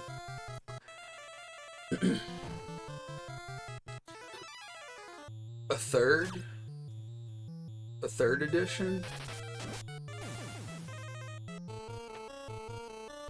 You have 3 rooms now, I think. Yeah, so I'll have 3 rooms. But it is the second edition you bought, but it is the third room. So I'll have the main house, a small room for my bedroom, and a medium-sized room for my kitchen. I got the iron pickaxe and axe. That's mostly what I've done. Like, I have a second room now. I got the small one. But I took all of my shit down, and I'm gonna redecorate it once I get all the trees and the fucking rocks out of the way, and I put all the shit where I want it outside.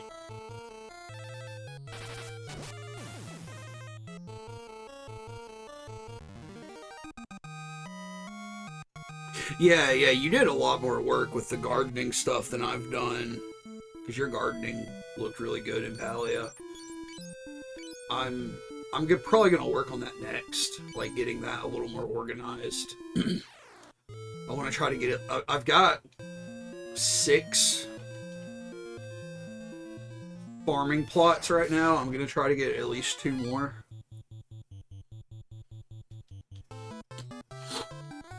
Like, relatively quickly. Jeff says there's also a YouTube channel called Headbangers Channel that has pay rates and all monetization goes towards me. Which I replied, how does that work? I'm paying you yet collecting profit.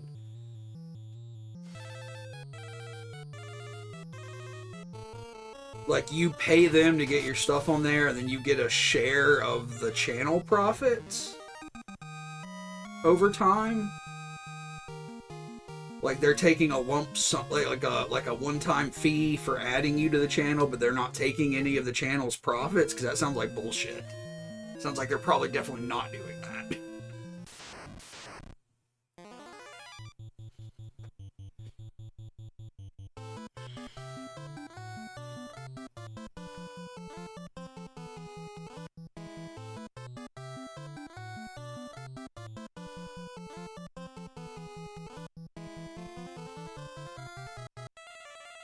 These guys ambushed me, but they couldn't hit me. Hell yeah.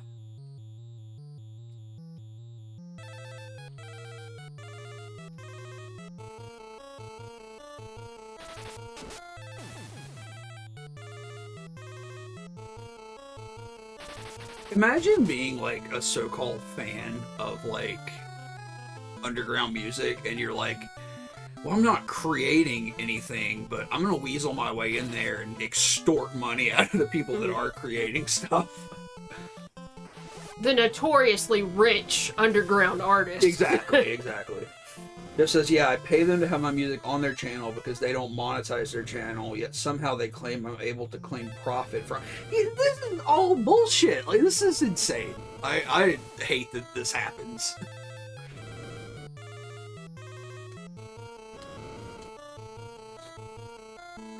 Maria, why are you doing worse damage than earlier in the stream? Seriously, that's what I did in Dungeon Synth.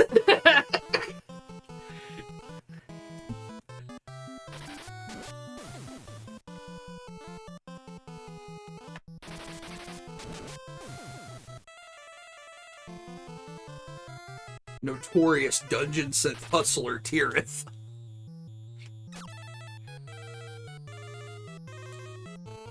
Multi-level dungeon schemes.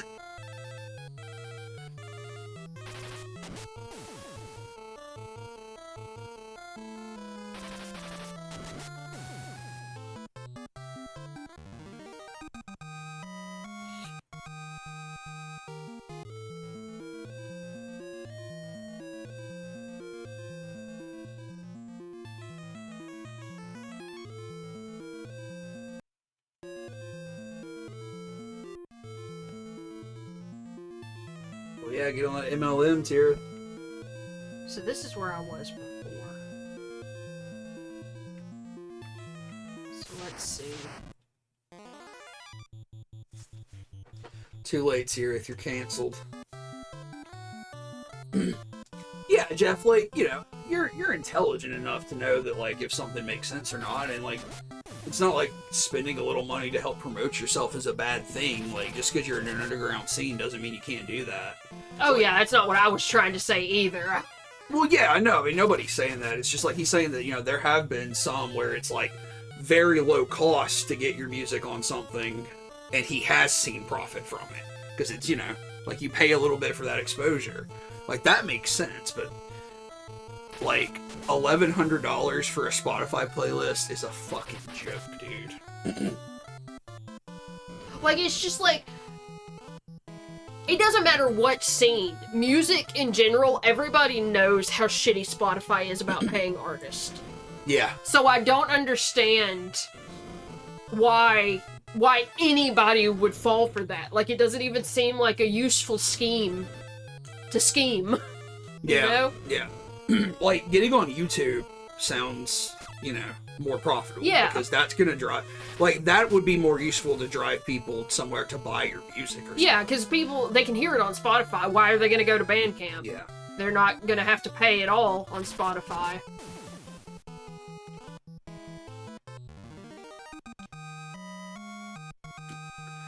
I don't know.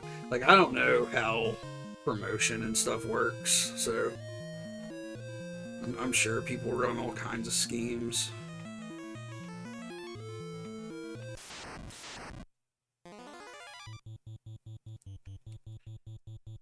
You're saying this sounds like some shit they're trying to run on, like, SoundCloud rappers with too much money, white kids in a basement with an iPad named Travis.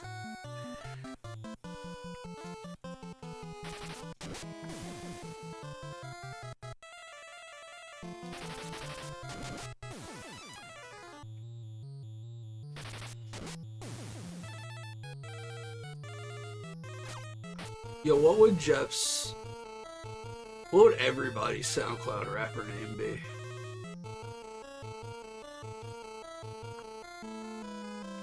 Let's find a SoundCloud rapper name generator. SoundCloud rapper name generator.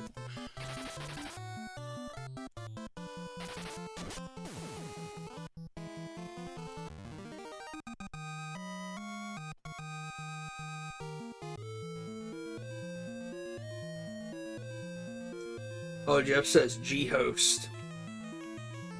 G-Host sounds like an internet provider service. Mm-hmm.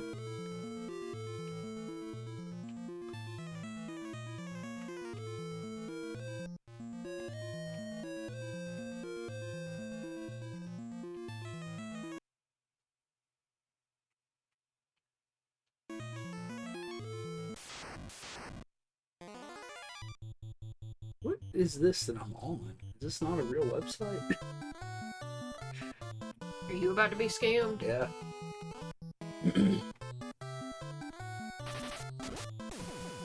Are you installing viruses on my computer as we I'm speak? installing viruses on your laptop right now.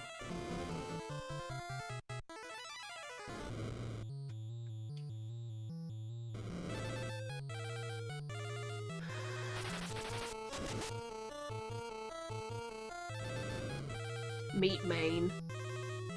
Little meat man. Little Meat Mane. Little ugly Meat Mane.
Oh, I fell in a damn hole.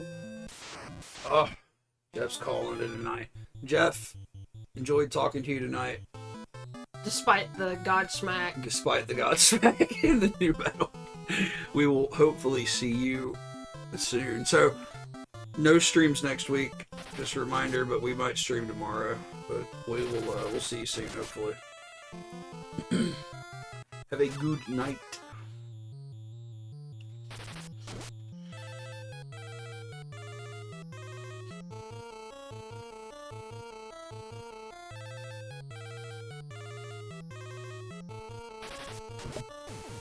Oh my god, I keep having to mute the mic to clear my throat. Because you got COVID.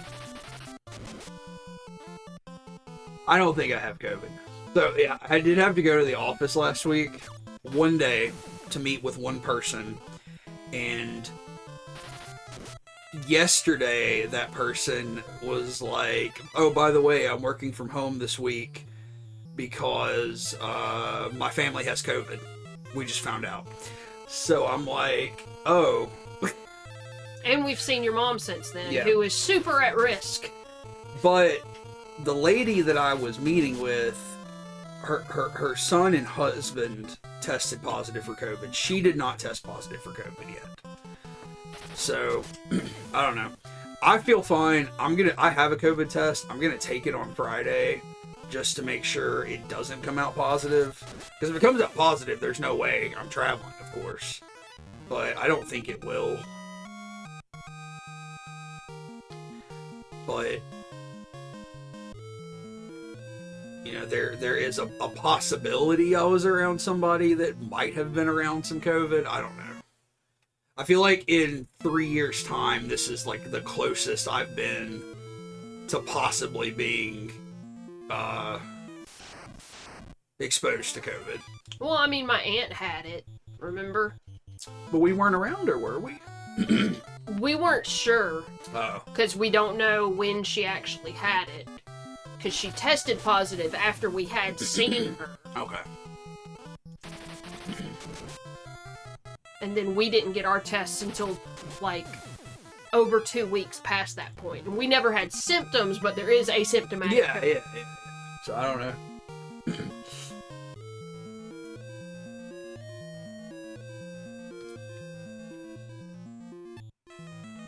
Oh. I wish we'd meet some more beavers in this game. Well, we got turtles. As made famous by Ninja Turtles. The movie looks kind of cool. Yeah, I didn't realize it was animated. What do you mean? You think it was live action? Yeah. Oh. Like, I just thought it was the newest installment in the live action ones they've been doing for years. Yeah. I'm sorry, I forgot there were some recent live action ones. No, yeah, it's like, you know, I think it's taken a page out of, like, the Spider-Verse movies. And it's going for, like, a very artistic, stylized CG look.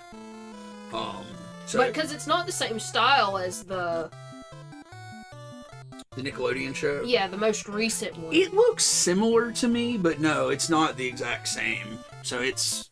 Because a lot of people loved that, and it got canceled, I think. Yeah, I thought it looked cool, that Nickelodeon show, because it was just 2D animated, and I thought it looked really cool. We watched a little bit of it, if I remember correctly. But yeah, this new show, this new movie is CG, but it's a very nice looking CG. So David and Amanda saw it, said it was really good. I've been seeing a lot of the toys that are coming out for it because I follow an action figure Reddit. They look really cool. I want to see it.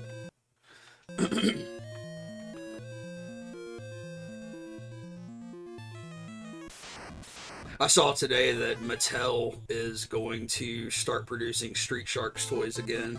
Mm-hmm. I was really into Street Sharks when I was a kid. I had a bunch of the toys. Really like the Street Sharks. I might buy a Street Shark toy when they re-release some of them. Who's your favorite Street Shark? Hammerhead. The Hammerhead guy. I don't know. I think his name was probably just Hammerhead. I don't know. But he was my favorite because when I had my tonsils taken out when I was very, very young, you know, obviously it was like my first time in the hospital. I was like 5. And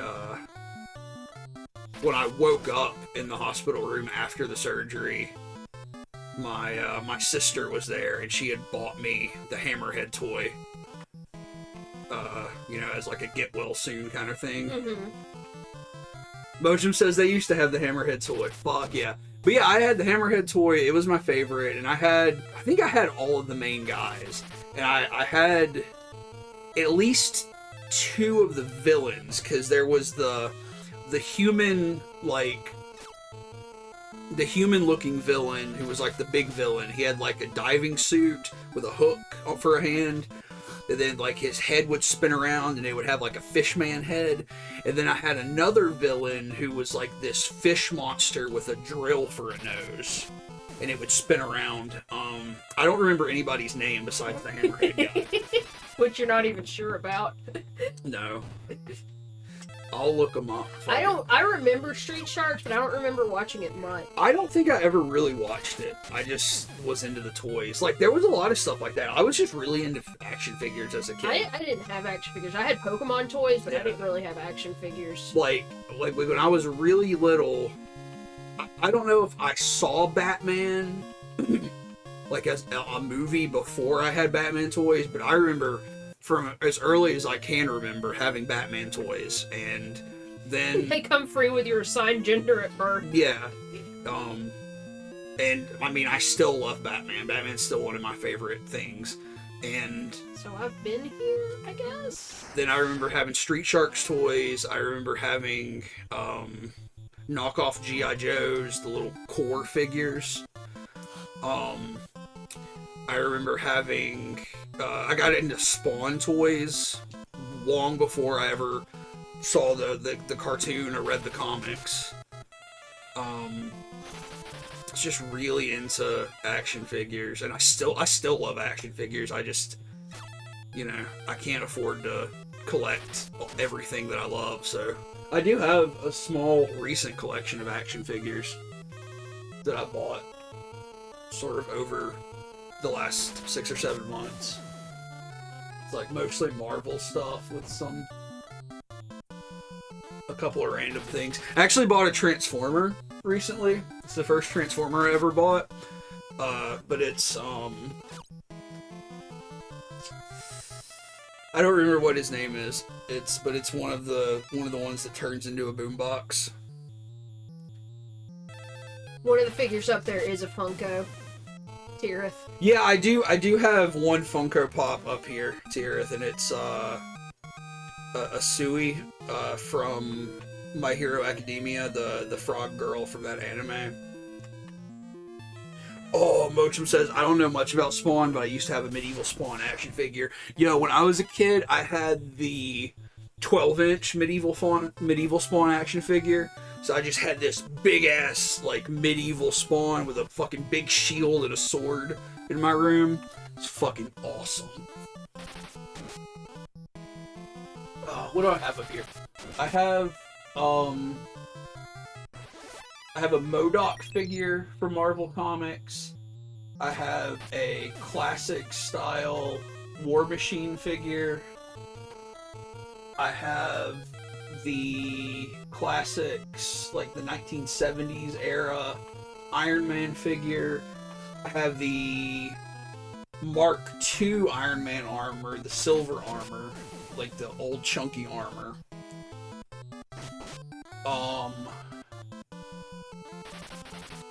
I have Ronan the Accuser in the original retro style, like the Jack Kirby style.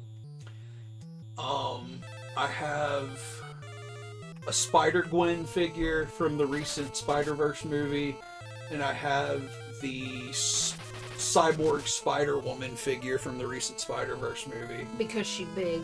She's fucking huge. We haven't seen either of those movies yet. No, but I love Spider-Gwen from the comics, and I love this Spider-Woman figure because she's like this big, muscle-bound cyborg spider character with a Gatling gun for an arm. But then everything you want in a woman. Exactly. I have a... Look at Guy. Never mind, you missed him. I have a Dungeons and Dragons figure called the War Duke.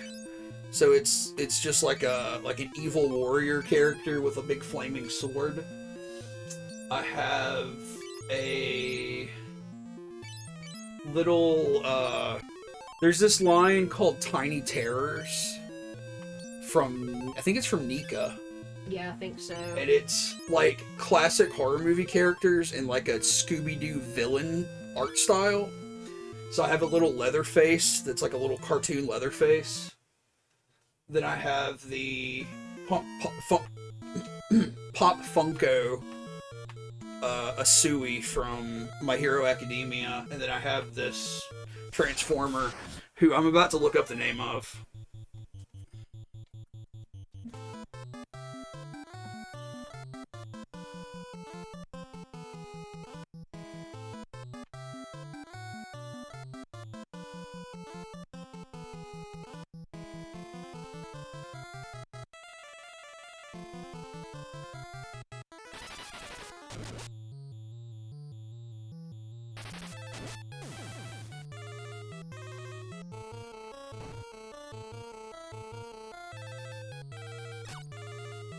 It's Blaster.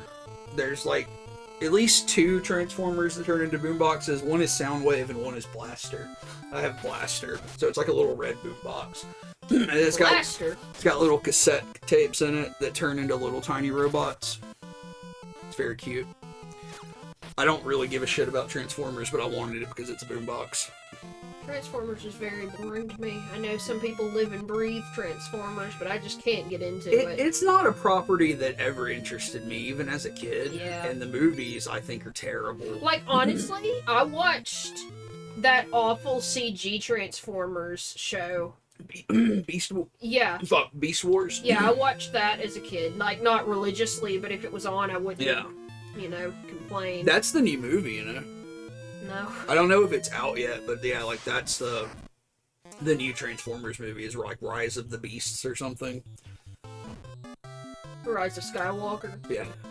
I mean, I think they're cool. I like the mechanics of it, and I see the appeal. And it's like, you know, obviously I see the appeal, I bought one, but it's just like the stuff, like the lore and stuff I don't really care about. Mojo says the only horror figure I have is an old Tunneler from Puppet Master. Hey, that's rad. That's fucking awesome. I have the Herbert West and Harry Warden figures from that same line that you have Leatherface. Yeah, the Tiny Terrors, because it's Herbert West and Harry Warden from My Bloody Valentine. Yeah, I guess most people don't know him by name. Yeah, well, I mean, you know, maybe they do, maybe they don't, but I have a bunch more action figures here, and I think there's some in the shed at my mom's house, but they don't really have space for them. I know, I have a Jonah Hex figure from the fucking awful Josh Brolin film. You have a good little set of a few Sin City figures, too. Mm-hmm. I have a Hellboy donut. No, I don't have a Hellboy. I have a Lobster Johnson. You have a Lobster Johnson figure. You don't have a Hellboy figure? I don't think so, because I couldn't get one that was in Mignola style for a good price, but they had a Lobster Johnson for some reason. Yeah. And I have the Jackie Earle Haley Freddy. Yeah. Which is also a dog shit movie. The Jackie Earle Haley Nightmare on Elm Street.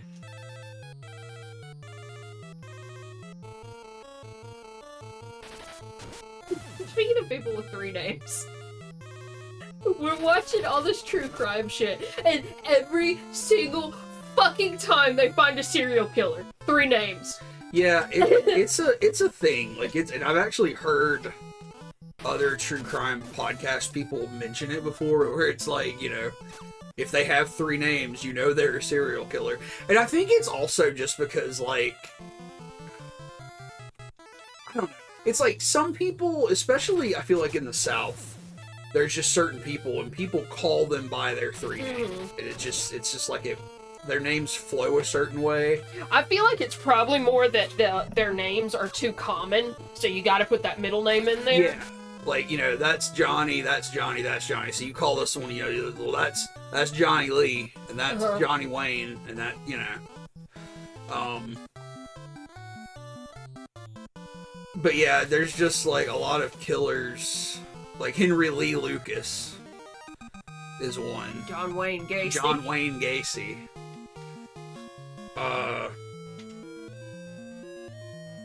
But then I think you hear it more often in true crime stuff because it's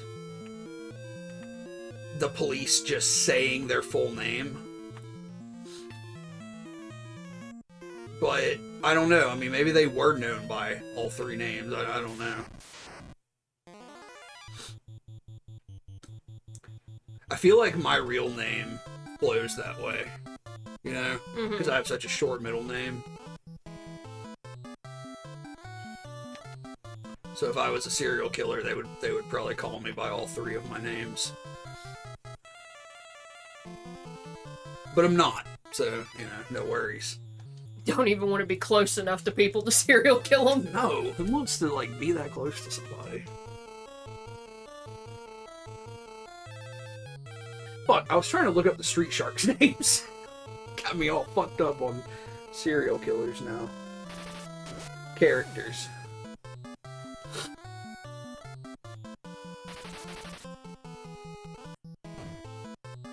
Alright, we got Ripster, who is a great white shark. We got Jab, who is the hammerhead. We got Streaks, who is the tiger shark. He's the tiger shark, and he wears rollerblades. We got Big Slamoo, who is a whale shark on a skateboard. We got... He's a whale shark? Yeah.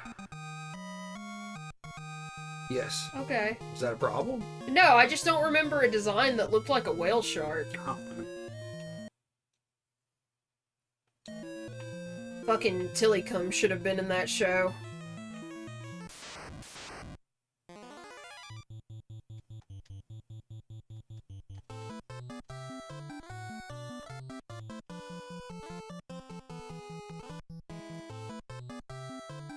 There's somebody who's a killer whale, and his name is Moby Lick.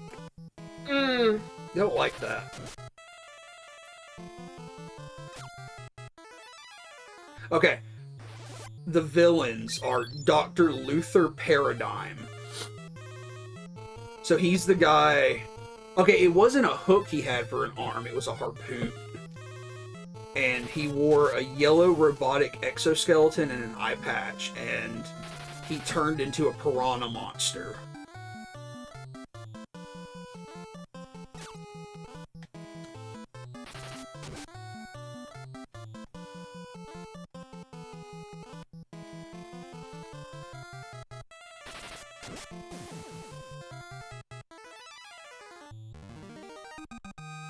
Okay, I need a picture of the villains now, because I don't know who this other villain, who this, like, drill nose guy is, you know?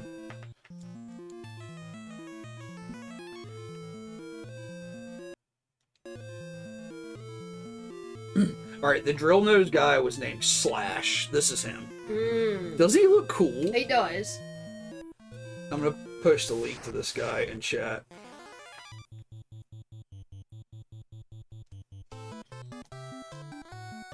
I'm gonna post a link to this guy in chat. Let me post it. God damn it, there we go. Yeah, he looks fucking rad. I remember having this character. I also had the Street Sharks, like, monster truck vehicle they sold.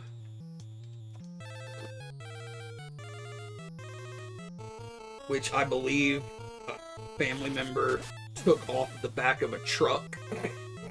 Not a joke.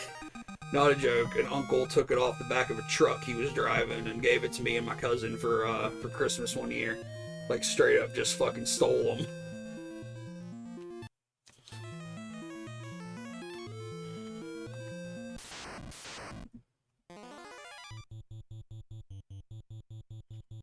Lord. But yeah, I don't know what they're gonna... Because, like...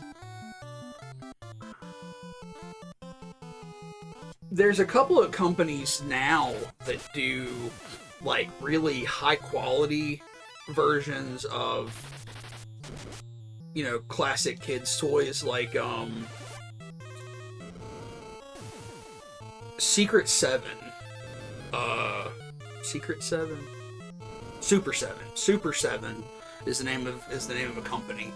And they sort of got big in the toy community several years back because they started doing reproductions of the classic muscle figures, the little muscle Kinnikuman figures. And then they started to license stuff, and they had like little muscle alien figures, little muscle Toxic Avenger figures and stuff like that. Yeah. Then they started doing those little reaction figures, the little super basic 3 1/4 inch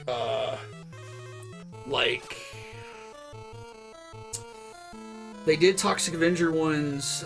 They had their own line of designs. They did music ones, so they did like some different Eddie Iron Maiden designs. They did like a Motorhead mascot design and stuff like that. Just these little action figures. And now they're starting to produce like fully articulated, full-size figures. And they do a line of figures for retro stuff called Ultimates. So like they have a whole line of Teenage Mutant Ninja Turtle Ultimates. And it's I think they might be in the same scale as the original Ninja Turtle toys, but they're very high quality. They're very high quality with color and paint and stuff. Mm-hmm. They come with really good quality accessories. But I think they might use the original molds and just produce them to a higher quality. Okay. Which is kind of cool. So I don't know if they're going to do the Street Sharks like that, or if they're just straight up going to like do a new line of Street Sharks. I don't know if it's going to be like a new version of the Street Sharks, or if it's going to be like some kind of collector quality reproduction of the retro stuff. Mochum says, are you familiar with Barnyard Commandos? I don't think so.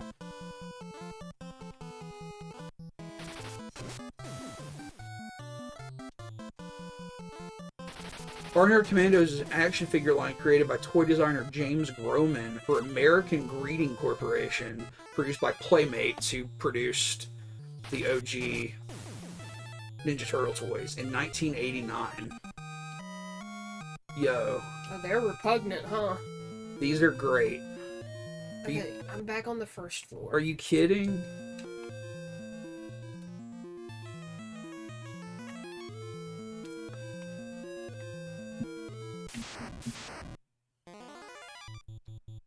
I've never seen these before.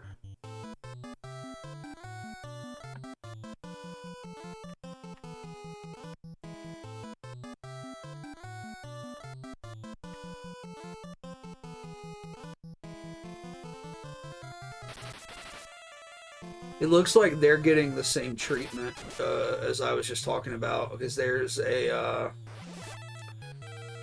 line called Premium DNA that I'm seeing on Big Bad Toy Store right now, and they've got like a wave of 4 figures out that looks like it's like real good quality reproductions of the older ones.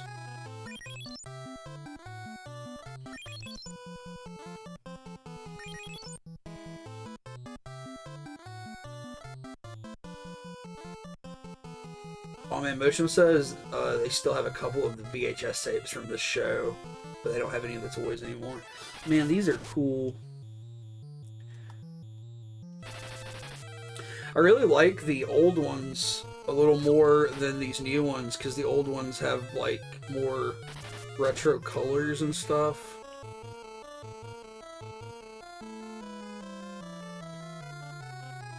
I was really hoping I could get to the fucking spring and put the egg in before I stop tonight.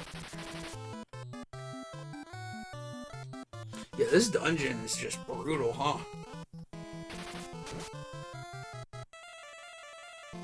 Well, I obviously didn't need to spend as much time as I did last stream. Because the pendant was just right there. I just happened to take the wrong staircase.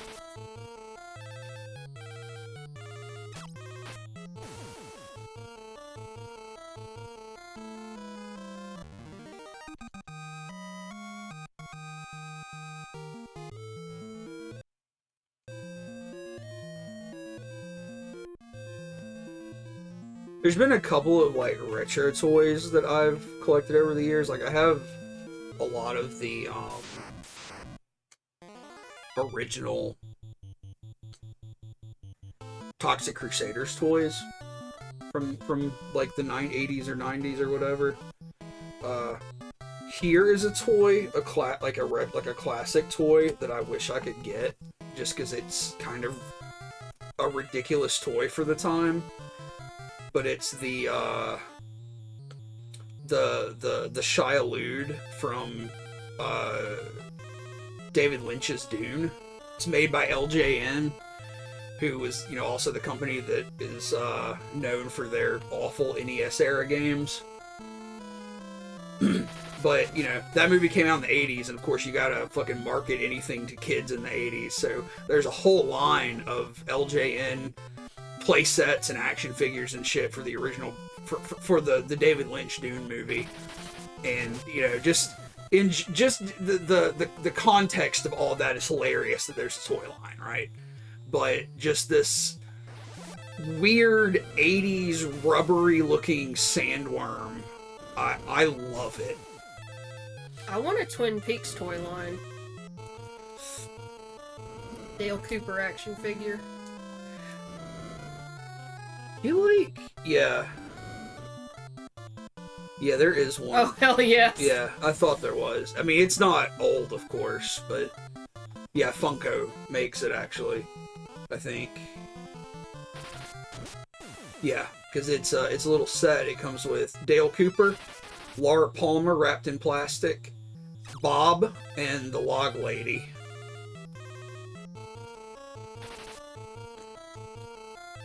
I mean, it's pretty cool. I don't mind Funko's little reaction figures, like, you know, just their simple little 3-inch figures, because they're usually pretty cool, and, you know, they usually make figures of stuff that nobody else is going to make figures of. It's just their Funko Pop line is fucking hideous.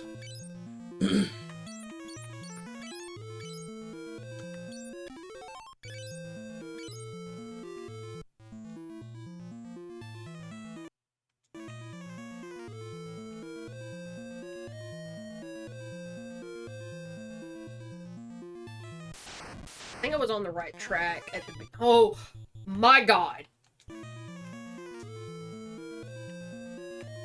At the beginning of the stream when I warped out of here.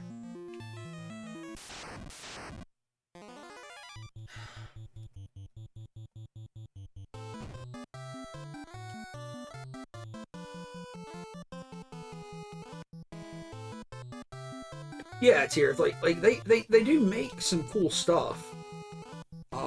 Like they make some like legit, you know, collector toys, but just the, you know, the Funko line, like the Pop line that they're fucking famous for, is, I don't know. Bochum has a Brack Funko. Oh hell yeah! That somebody gave them. And see, like, that's one thing. Is like, you know, they're not terrible. Just to be like, hey, you know, I like that character, or my friend likes that character, here's a Funko, and you have a couple of them, and it's fine. Like, I've got a couple of horror Funkos in a box somewhere, you know.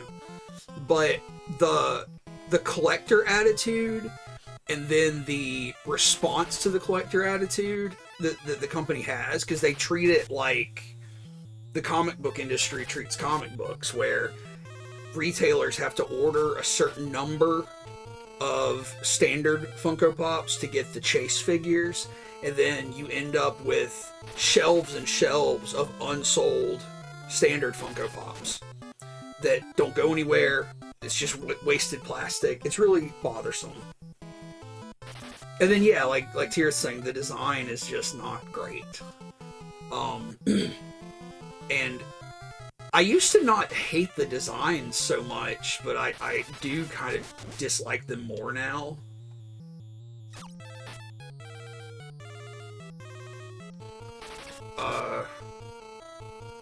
I just wish, yeah, I wish there wasn't so much saturation with them. Like, there's just too many now.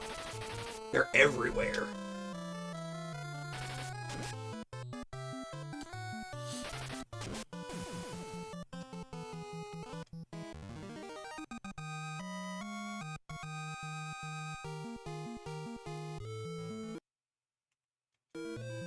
And then you've got other toy lines, or like, you know, little collectible figurine lines that I think try to compete with them, and they usually look just as ugly, or sometimes uglier, in my opinion.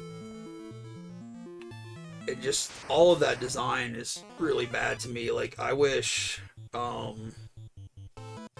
I wish people would just make like standard figures. Like if you want to make all these different characters, just make them as like a very standard 3-inch Star Wars sized figure. Don't make them this like deformed, stylized thing.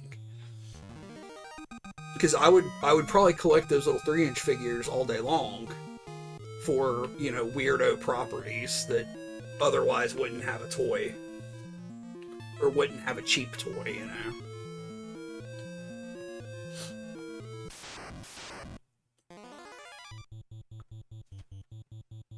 Tirith is getting us matching Funkos made of us.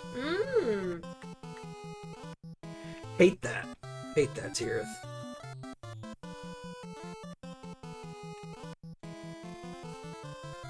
You know what I liked, but I mean never bought, were those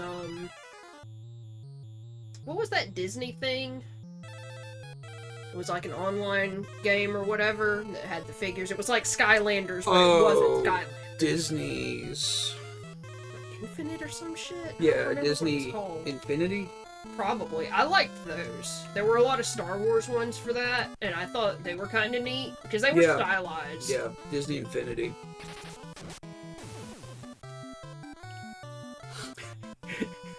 Tyr says we can use them as wedding toppers if we ever cringe. Yeah, Disney Infinity, like, yeah, these designs are kind of cool. Like, and they have a utility, because they're, you know... Well, they were, but that game doesn't exist Well, anymore. it doesn't exist anymore, but, you know, they were little collectible figurines that you... Because I remember for a while at Walmart, they had an Ahsoka and a Darth Maul out on display, and I was like, maybe... I remember thinking about, like... Because Skylanders looked cool to me, and that game looked cool. Like, I liked the idea of, like, a collectible thing, then you could, like, use it in the game or whatever, and I don't think that's, like, the worst thing ever. You know, obviously it's just to get you to buy stuff, but I like to collect stuff. I don't have a problem with that. I mean, shit, most games want you to buy fake products anyways. Yeah. And I mean, I have a bunch of Zelda amiibos that I bought because you could use them in Breath of the Wild. And we have some of the shit from the Star Fox game. Yeah, it's not Star Fox, it's Starlink. Yeah, I mean, he's there. He's in it. It's from the same people. What is it? Starlink? Isn't that the Elon Musk thing? What is it called? Star something.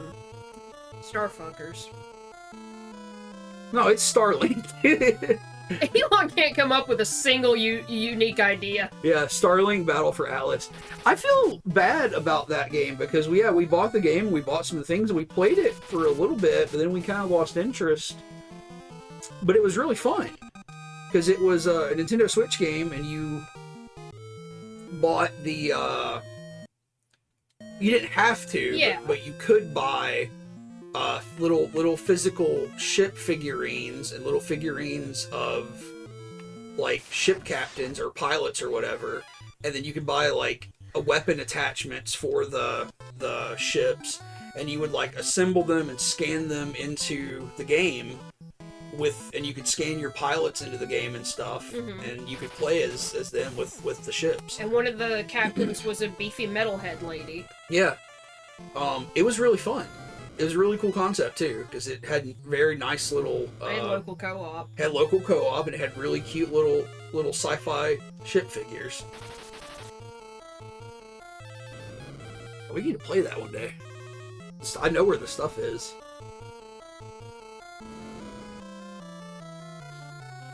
But yeah, it played like Star Fox, basically.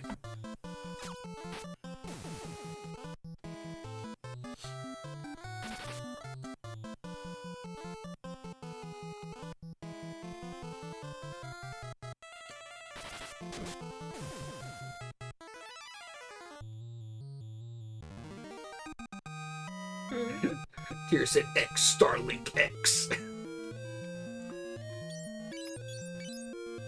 I think I'm done for the night. This is starting to piss me off a little bit. I'm so sorry. Like, I'm sorry we made the most minuscule of progress. I mean, progress is progress.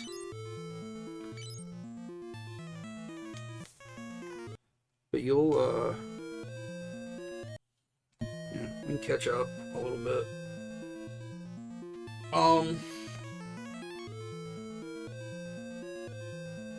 So you want to stream tomorrow, but you're not making promises, and it may be horror games or it may be Palia. Yeah. Yeah. I'm gonna try my best to stream tomorrow. I mean, even if it's just Palia, it can be chill, low key. Man, thanks for hanging out, everybody. Yeah. Big platonic smooches, digital smooches to everybody. We will try our best over the next couple days to do some more streaming. No streaming next week. I'll be out of town, but we'll be back as soon as we can for more. But I do have some horror stuff still in the chamber that I would like to do, so I might do that tomorrow. So hopefully we will see you tomorrow. Alright, good night, everyone. Bye.